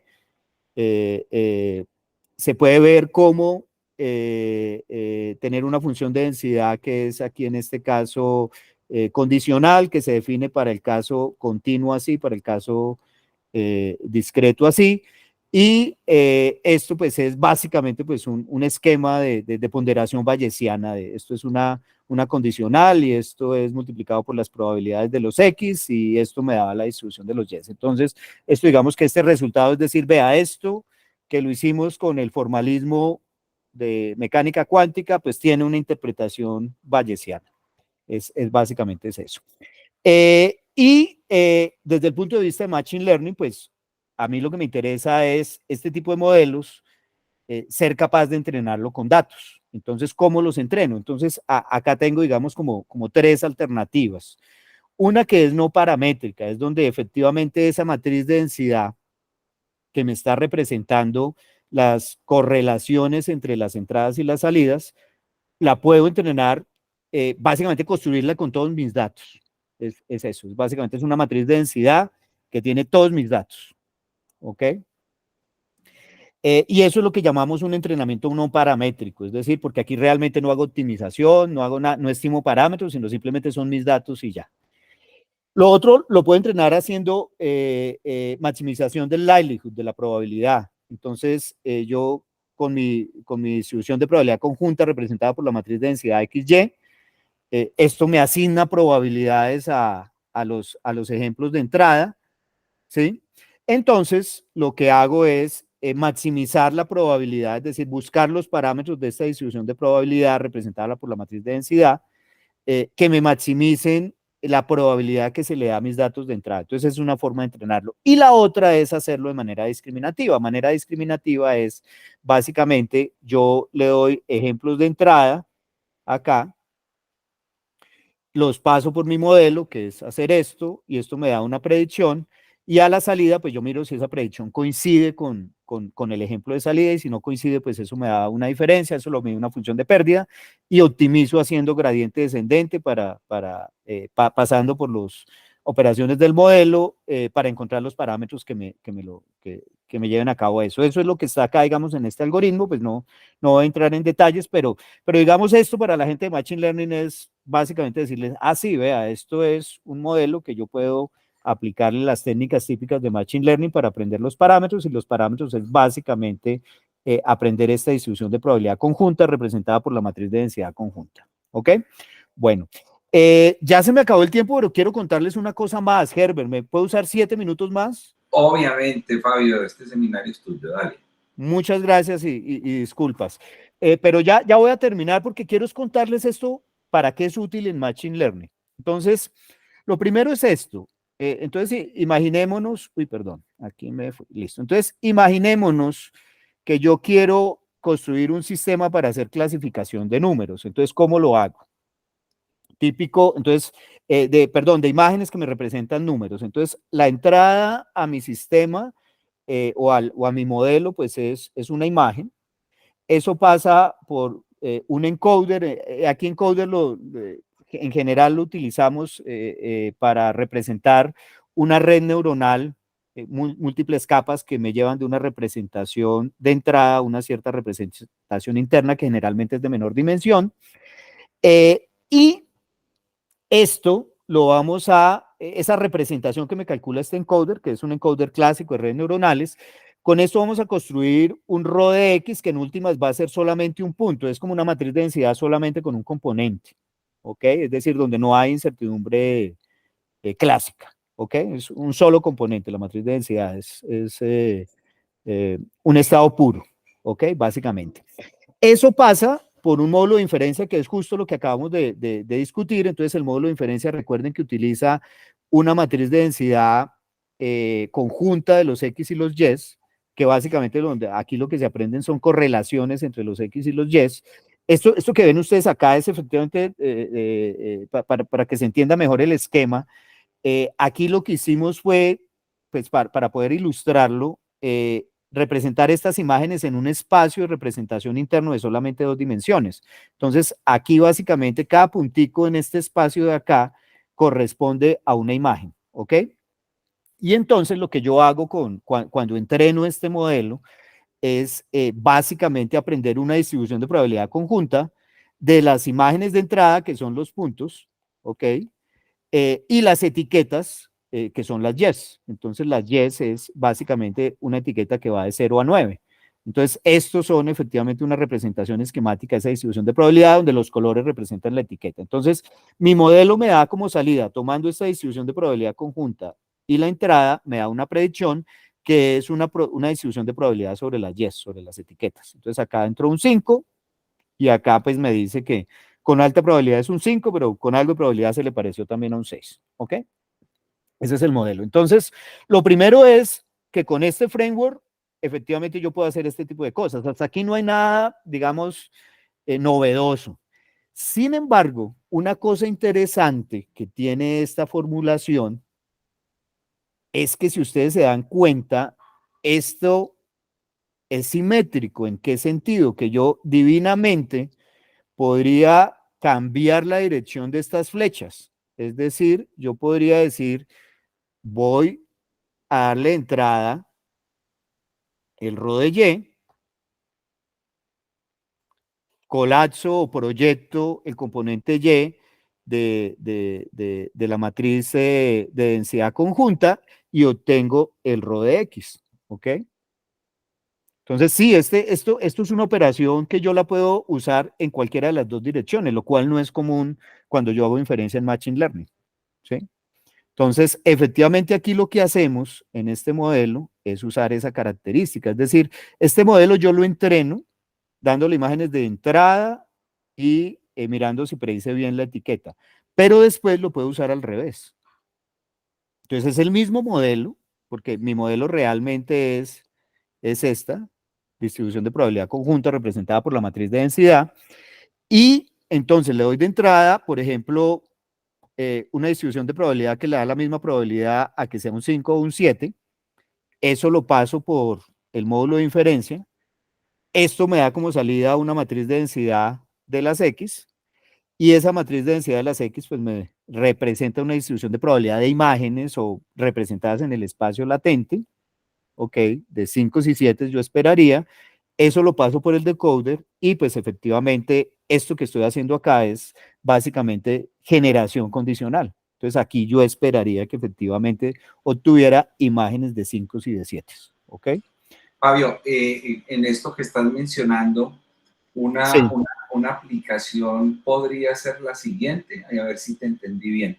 Por ejemplo, si yo tengo evolución de un sistema cuántico que la puedo hacer, digamos, con algún modelo de mecánica cuántica, Sí. y tengo soluciones de punto fijo, ¿cierto? Es decir, o ciclos límites, por ejemplo.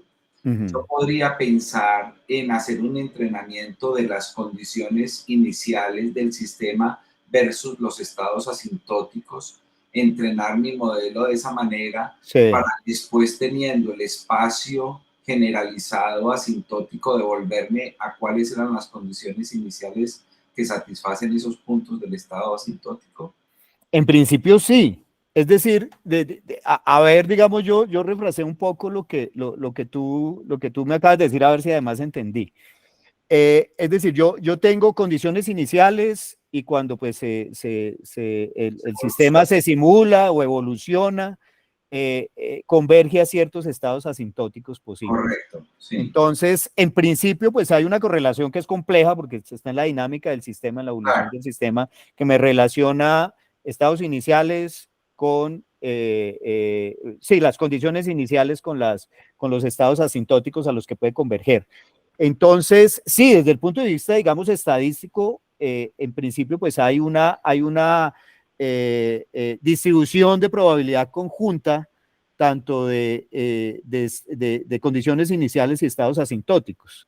Y si yo, por ejemplo, entreno este modelo para dadas las condiciones iniciales, predecirme el estado asintótico al cual converge, en principio yo podría arrancar del estado asintótico y que me dé una distribución de probabilidad de las condiciones iniciales, sí. La respuesta es sí. Que efectivamente puede ser muy compleja y puede ser muy compleja esta distribución de probabilidad y es difícil aprenderla con esto, pues esa es otra cosa, pero en teoría sí, sería posible hacer ese tipo de modelamiento. Sí, porque digamos que una de las cosas que hemos explorado en el pasado es que cuando uno hace dinámica, difícilmente tiene control para llegar al estado base del sistema, ¿cierto? Claro, claro. Un modelo disipativo, claro. Entonces encontrar los estados de más baja energía no es fácil. Sí, acá un comentario, pero más de manera general. Digamos que hay dos tipos de modelamiento en general en Machine Learning, como aquí sobresimplificando las cosas, y es uno que es el modelamiento generativo, donde yo trato de modelar la probabilidad conjunta de las X y las Y. Esto generalmente no se hace porque típicamente X es mucho más complejo que Y. Entonces, típicamente, estos son imágenes, entonces hacer el modelamiento y la distribución de probabilidad de las imágenes no es fácil.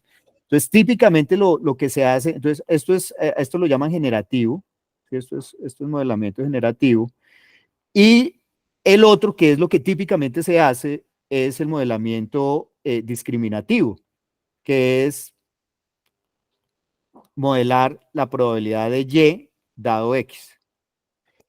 Porque aquí realmente lo que me interesa es la probabilidad de las Y, y las X, pues no me interesa la distribución de probabilidad de las X, y por ejemplo, esto lo puedo modelar con una red neuronal y no tengo que hacer muchas suposiciones sobre mis X. Entonces, esto es lo prevalente en Machine Learning. Entonces, Esto que estamos haciendo acá está más en este lado, porque yo estoy modelando la probabilidad, la distribución de probabilidad conjunta, que no es fácil, pero pues aquí es donde estamos planteando alternativas para que sea más fácil y más manejable.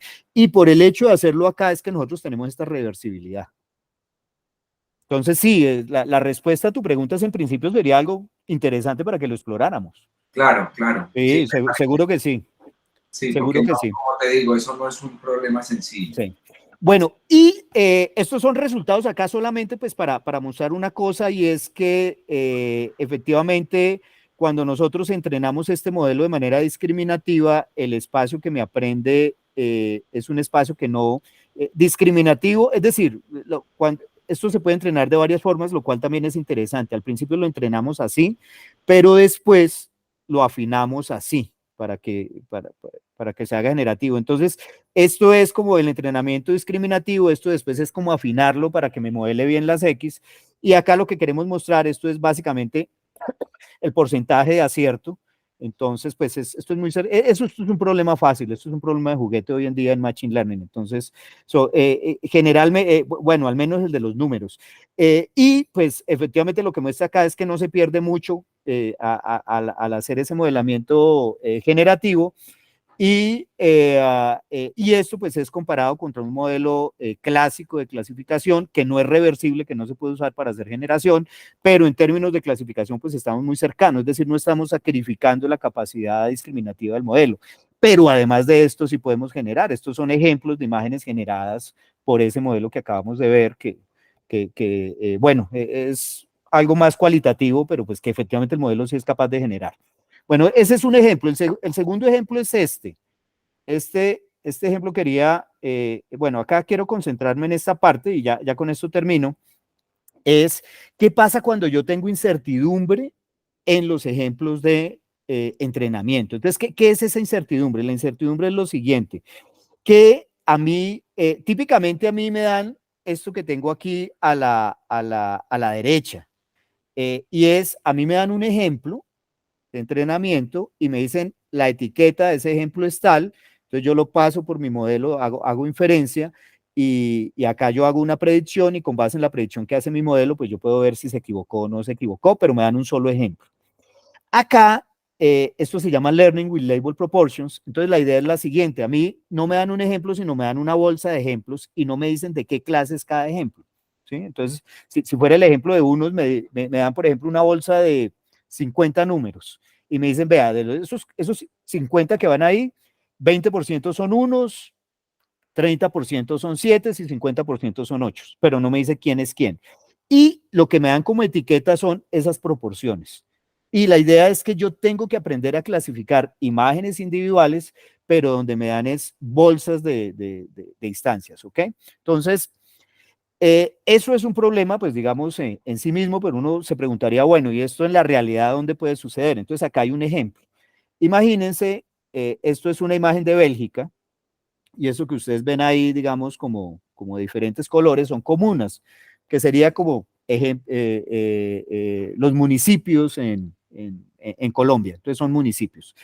Y yo tengo, pues por el censo del DANE, yo tengo la información, bueno, en Bélgica, por el censo que haga quien quiera que sea el análogo al DANE, yo tengo la información de población de todos estos municipios. Yo quiero hacer algo de este estilo, yo quiero entrenar un modelo que basado en imágenes de satélite. Entonces las imágenes de satélite son, bueno, depende del satélite que se utilice, a eso, y esas son cuadraditos que los llaman chips, de 1 kilómetro por 1 kilómetro cuadrado, perdón, esto aquí le puse cuadrado, pues esto aquí no es cuadrado, uy, perdón. Esto es de 1 kilómetro por 1 kilómetro, ¿sí? Entonces son cuadrados de 1 kilómetro por 1 kilómetro. Yo quiero con base en eso construir un modelo que basado en la imagen del satélite yo pueda predecir cuál es la densidad de población de ese espacio de 1 kilómetro por 1 kilómetro, ¿ok? El problema es que yo no tengo estas cuadraditos anotados, sino yo tengo la información del censo, que es de grano mucho más grueso. Entonces, la bolsa de distancias que me dan son las comunas. Entonces, el tamaño promedio, unas más grandes, otras más pequeñas, por ejemplo, en el caso de Bélgica, es más o menos 50 kilómetros cuadrados de una comuna. Entonces, a mí me dan, yo sé que en toda esta región la densidad es tal, ¿ok? Ahora, no es homogénea, porque seguramente hay alguna ciudad, y entonces la población está ubicada en algunos de estos chips, no en todos, pero a mí es la información que me dan, no me dan más, ¿ok? Y entonces el problema es cómo entreno un modelo que yo le dé una imagen de 1 kilómetro por 1 kilómetro y sea capaz de predecirme la densidad en esa, pero utilizando estas etiquetas tan débiles, ¿ok? Ese es el problema. Entonces, esto es efectivamente un ejemplo donde yo tengo incertidumbre, porque a mí me dan ejemplos de entrenamiento, pero donde tengo cierto grado de incertidumbre, ¿ok? En este caso particular que les voy a mostrar, aquí se discretizó, entonces hay 3 clases y a mí me dan las proporciones de las 3 clases, es decir, si hay de 0 a 15 habitantes por kilómetro cuadrado, de 16 a 1600 o más de 1600, ¿ok? Entonces, esas son, digamos, como las 3 categorías, yo les doy las proporciones. Entonces, resulta que el modelamiento que hacemos es muy natural, porque como esto es un modelo que me recibe distribución de probabilidad y me devuelve distribución de probabilidad, yo no tengo ningún problema. Entonces, para mí, el conjunto de chips de una comuna como esta, ¿sí? Perdón, el conjunto de chips de estos cuadraditos de esta comuna, entonces para mí esto es una bolsa que yo represento como una matriz de densidad, donde cada uno de los elementos de esa matriz de densidad tiene el mismo peso, es decir, la misma probabilidad. Entonces esto lo representa una matriz de densidad, esa incertidumbre en la entrada. Y la salida es también una distribución de probabilidad de las yes, ¿ok? De estas 3 clases que están acá. Y esa distribución de probabilidad de las yes es pues, la comparo contra la información que yo tengo del censo de toda la comuna y con eso entreno el modelo. La esperanza es que durante prueba yo ya le pueda dar chips individuales y esto sea capaz de predecirme la densidad de probabilidad de ese chip. Y esto es un ejemplo de los resultados, esto que tenemos acá. ¿Ok? Entonces, estos son los datos de entrenamiento acá. Esto es lo que me predice el modelo, fíjense, con mucha más resolución, ¿ok? Y esta es la información de ground truth, es decir, ahí sí la densidad de población por chip, ¿ok? Entonces, fíjense que efectivamente, con un modelamiento que me permite capturar esa incertidumbre en los ejemplos de entrenamiento, efectivamente yo puedo usar estas etiquetas que son débiles para hacer una clasificación mucho más fina. Y eso era todo lo que les quería contar hoy. Muchas gracias. Profesor Fabio, muchísimas gracias por esa charla tan completa y tan, digamos, aclaratoria en bastantes direcciones. Se ve la posibilidad de continuar la colaboración en digamos, muchos frentes de trabajo. Yo tengo una pregunta general mientras los asistentes preparan sus preguntas. Va en la siguiente dirección, Fabio. Para nada es un secreto que una de las cosas difíciles, realmente difíciles, tanto en sistemas clásicos físicos como en sistemas cuánticos, tiene que ver con el hecho del estudio de la disipación. ¿Por qué razón? Porque la disipación, digamos, tiene muchos frentes que pueden ser altamente no triviales de trabajo, tanto en el modelo como en la parte, digamos, matemática que está detrás de la descripción. En particular, cuando me voy a escenarios donde las aproximaciones usuales no las puedo hacer. Por ejemplo, si yo no puedo hacer aproximaciones markovianas o si no puedo hacer aproximaciones de la factorizabilidad entre la matriz del sistema y la matriz del entorno, ¿cierto? Que me garantice que no hay un entrelazamiento cuántico entre el subsistema y el entorno. Pues en esos casos, digamos, hay propuestas de teorías no markovianas, donde hay procesos de memoria, ¿no? Que son altamente complejos de modelar y que, digamos, pasan por el problema estocástico y pasan por, digamos, muchos elementos que involucran propiedades estadísticas que no son de trivial manejo. La pregunta es, digamos, ¿qué tan viable ves tú en términos de técnicas del Machine Learning la descripción desde el Machine Learning para la construcción de modelos físicos? porque, digamos, Sí. a veces se acaban las ideas, ¿no? Es decir, a veces la complejidad de los sistemas, sobre todo cuando esos sistemas involucran el problema many-body, ¿cierto? Ahí ya, digamos, hacer soluciones analíticas es supremamente complicado y tener alternativas para generar modelos, pues es una ayuda grande en el mundo físico. ¿Cómo ves tú esa línea de pensamiento? No, a mí me parece que no solo es viable, sino yo creo que es por ahí. De todas maneras, hay una, bueno, hay un área que yo la veo cogiendo fuerza, que es la de modelos de Machine Learning informados físicamente. No recuerdo si es como Physics Informed Models, donde, digamos, dentro de la estructura del modelo se plasma de una manera explícita la información sobre el sistema que se quiere modelar. Hasta donde yo he visto, realmente no tengo mucha experiencia, ha estado muy concentrado en realmente en sistemas de ecuaciones diferenciales. Entonces, no, pero digamos la idea general es cómo involucrar dentro del sistema de redes neuronales información más explícita sobre el sistema que yo quiero modelar. Entonces, es factible que mucho de ese trabajo de Physics Informed Neural Networks, exactamente, sí. Gracias, Andrés. Sea adaptable a lo que tú estás mencionando, pero también es factible que eventualmente se quede corto y que haya que trabajar con otros aspectos que sean más particulares de los sistemas que tú describes, porque las herramientas no necesariamente son las mismas. Yo siempre he tenido una idea desde mi doctorado que creo que es una cosa que uno debería hacer sistemática, de esas ideas que quedan en el cuaderno con ideas pendientes de abordar en algún momento. Pero yo sí creo que valdría la pena hacer un proceso inductivo para la generación de los efectos de baños.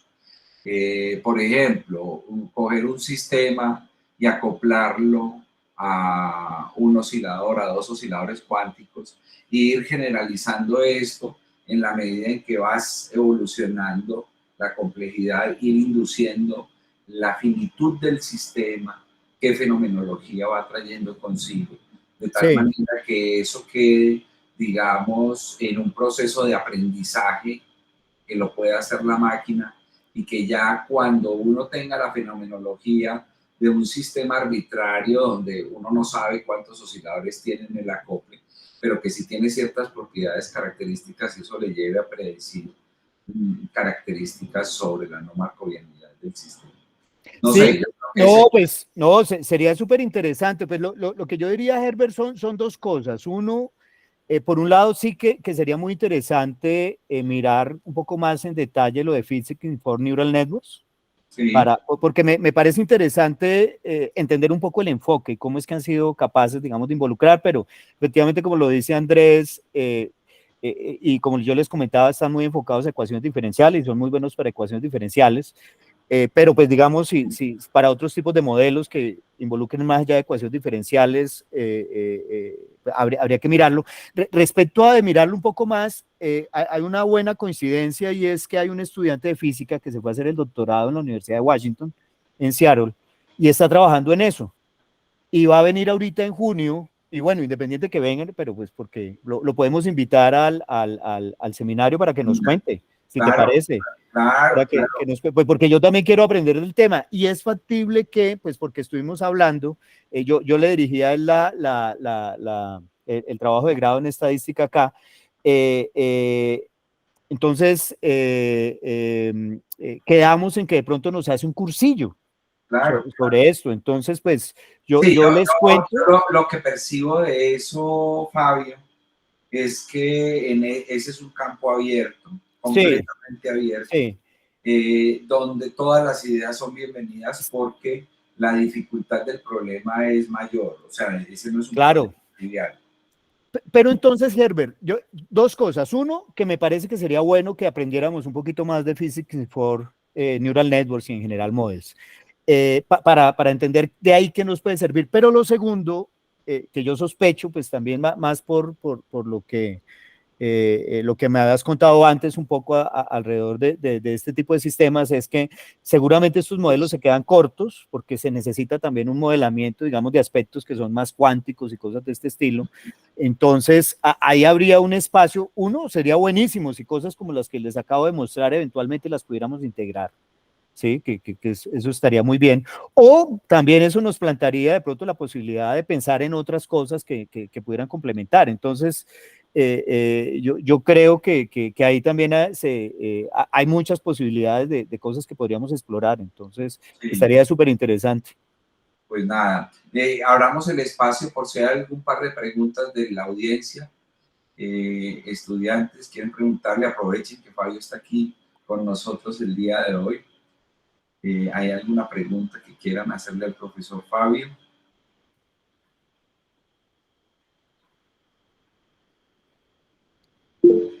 Juan Esteban Bernate, por favor, adelante. Bueno, profe Fabio, muchas gracias por la charla, estuvo bastante buena. Tenía una pregunta. Al principio mencionabas que estos métodos podrían tener ciertas limitaciones o que no eran tan eficientes. ¿Puedes contarnos un poquito al respecto? Sí, los dos principales problemas de los modelos probabilísticos es, por un lado, el costo computacional, porque efectivamente, pues, digamos, en varios casos, efectivamente el modelamiento con muestreo, con Markov Chain Monte Carlo es la única alternativa. Entonces, eso es computacionalmente complejo y costoso. Entonces, ese es uno de los principales problemas. El segundo problema es que son, digamos, como limitados en el tipo de cosas que se pueden modelar. Entonces, han habido cosas muy exitosas y que funcionan tremendamente bien, como por ejemplo estos modelos generativos y todo esto que ya lo está usando el público general para generar imágenes y cosas de ese estilo. Pero eso funciona gracias, digamos, a que el problema particular, que se explotan las particularidades del problema que se quiere resolver. Pero yo siento que todavía hace falta un framework más general, como que lo podamos adaptar a diferentes tipos de problemas. Entonces, digamos que el tema del costo computacional, que implica hacer, digamos, un modelamiento general, se mitiga con trucos que son muy particulares del problema que quiere resolver. Y ahí es donde siento que hace falta más trabajo. Sin embargo, yo siento que esta es una línea donde seguramente va a haber muchas más posibilidades de desarrollo hacia el futuro y sobre todo en aplicaciones que sean mucho más especializadas como las que nos interesan a los que estamos acá en esta intersección entre física y machine learning.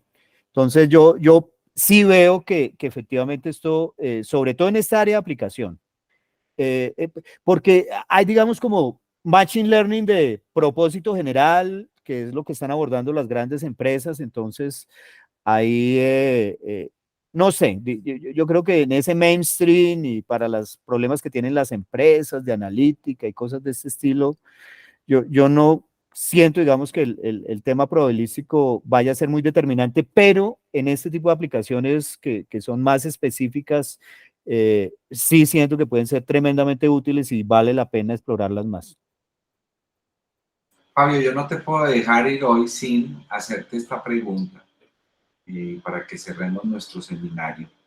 ¿Qué oportunidades ves tú en este contexto, en el plano de los proyectos que estamos presentando y liderando, en particular el de centros en el componente de metrología cuántica y en el de regalías, que ya estamos a horas de saber cómo va a sortearse eso? ¿Puedes hacer algún comentario, por favor? No, total, Herbert. Yo creo que en general, a mí me parece que el área que tiene que ver con la aplicación de técnicas de Machine Learning como herramienta para la investigación en física, es un área que realmente todavía está por explotarse todo el potencial que tiene.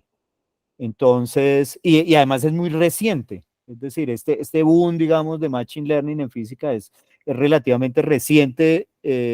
Claro, los físicos, hay muchos ejemplos que llevan muchos años usando algunas herramientas, pero este boom y todo este interés es bastante reciente, entonces hay mucho trabajo por hacer. Entonces, no, yo ahí lo veo total porque pues con lo que hemos discutido y lo poco que también entiendo, digamos, de los problemas particulares, por ejemplo, en el caso de metrología, veo que ahí también hay mucha oportunidad porque están los dos componentes importantes, es decir, por un lado, pues un problema pues muy bien entendido de la teoría, pero también un problema práctico que implica hacer muchos experimentos, generar muchos datos, entender esos datos, ajustar modelos, etcétera, y creo que ahí pues es absolutamente un campo fértil pues para explorar muchas de estas cosas. Y en particular también este tipo de cosas pues que hemos empezado a trabajar, me parece que el hecho de que estemos utilizando esta inspiración cuántica también nos da ciertos elementos que nos permite adaptar mejor estos modelos, es decir, yo esperaría que este tipo de modelos sean mucho más adaptables al tipo de problemas que nos podemos encontrar modelando los sistemas que queremos trabajar en estos proyectos. Entonces, no, yo la oportunidad la veo totalmente. Entonces, sí, la respuesta es sí, absolutamente.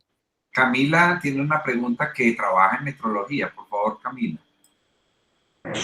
No, pues no es como una pregunta, sino como un comentario. Me pareció bastante interesante como el aporte que puede tener este tipo de modelos a la parte de los cálculos de incertidumbre en muchos cálculos, sí, pues en general en muchas mediciones. Ese es como mi comentario.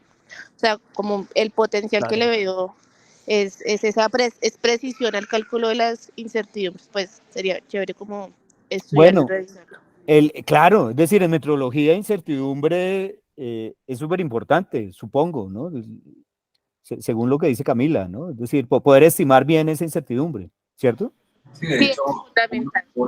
uno de los frentes es precisamente el trabajar con estados squeeze, que ya con Fabio pues hemos hecho algunas cosas reconociendo la distribución de estados comprimidos para precisamente hacer reducción del ruido, es decir, hacer un control sobre las propiedades de la incertidumbre, en particular reducir la incertidumbre del ruido de fondo, del vacío cuántico, ¿cierto? Para poder determinar medidas en alguna cuadratura con alta precisión. Bueno, Fabio, muchísimas gracias por este seminario. Creo que llega en muy buena hora como inspiración a muchos miembros del grupo. Seguimos en la lucha, Fabito. Vamos a seguir trabajando, a seguir colaborando y a generar, digamos, unos nuevos puentes entre estas áreas que son de tanto interés actual. No, muchas gracias, Herbert, por la invitación y sí, no, total. Aquí hay muchísimo por hacer y muchas áreas interesantes por explorar. Les compartí en el chat el link al paper en Archive, si alguien está interesado en mirar. Claro que sí, hay que mirarlo. Nicolás, ¿nos cuentas quién es el próximo seminario? El próximo es Alejandro Salas. Alejandro Salas. Te iba a preguntar que hasta qué fecha íbamos a llevar el seminario, por lo que podríamos tener uno más, pero no sé si por las fechas de la universidad. Yo creo que nos da para hacer 2 seminarios más este semestre. Ok, listo. ¿Vale? Bueno, les deseo a todas y todos un resto de fin de semana muy agradable. Reiterarle a Fabio las gracias por el seminario y los esperamos bien puntuales en nuestro próximo seminario el otro fin de semana. Muchísimas gracias. Bueno, hasta luego. Muchas gracias. Feliz fin de semana. Hasta luego. Buen día, gracias. Gracias, hasta luego. Hasta luego. Fin de semana. Hasta luego.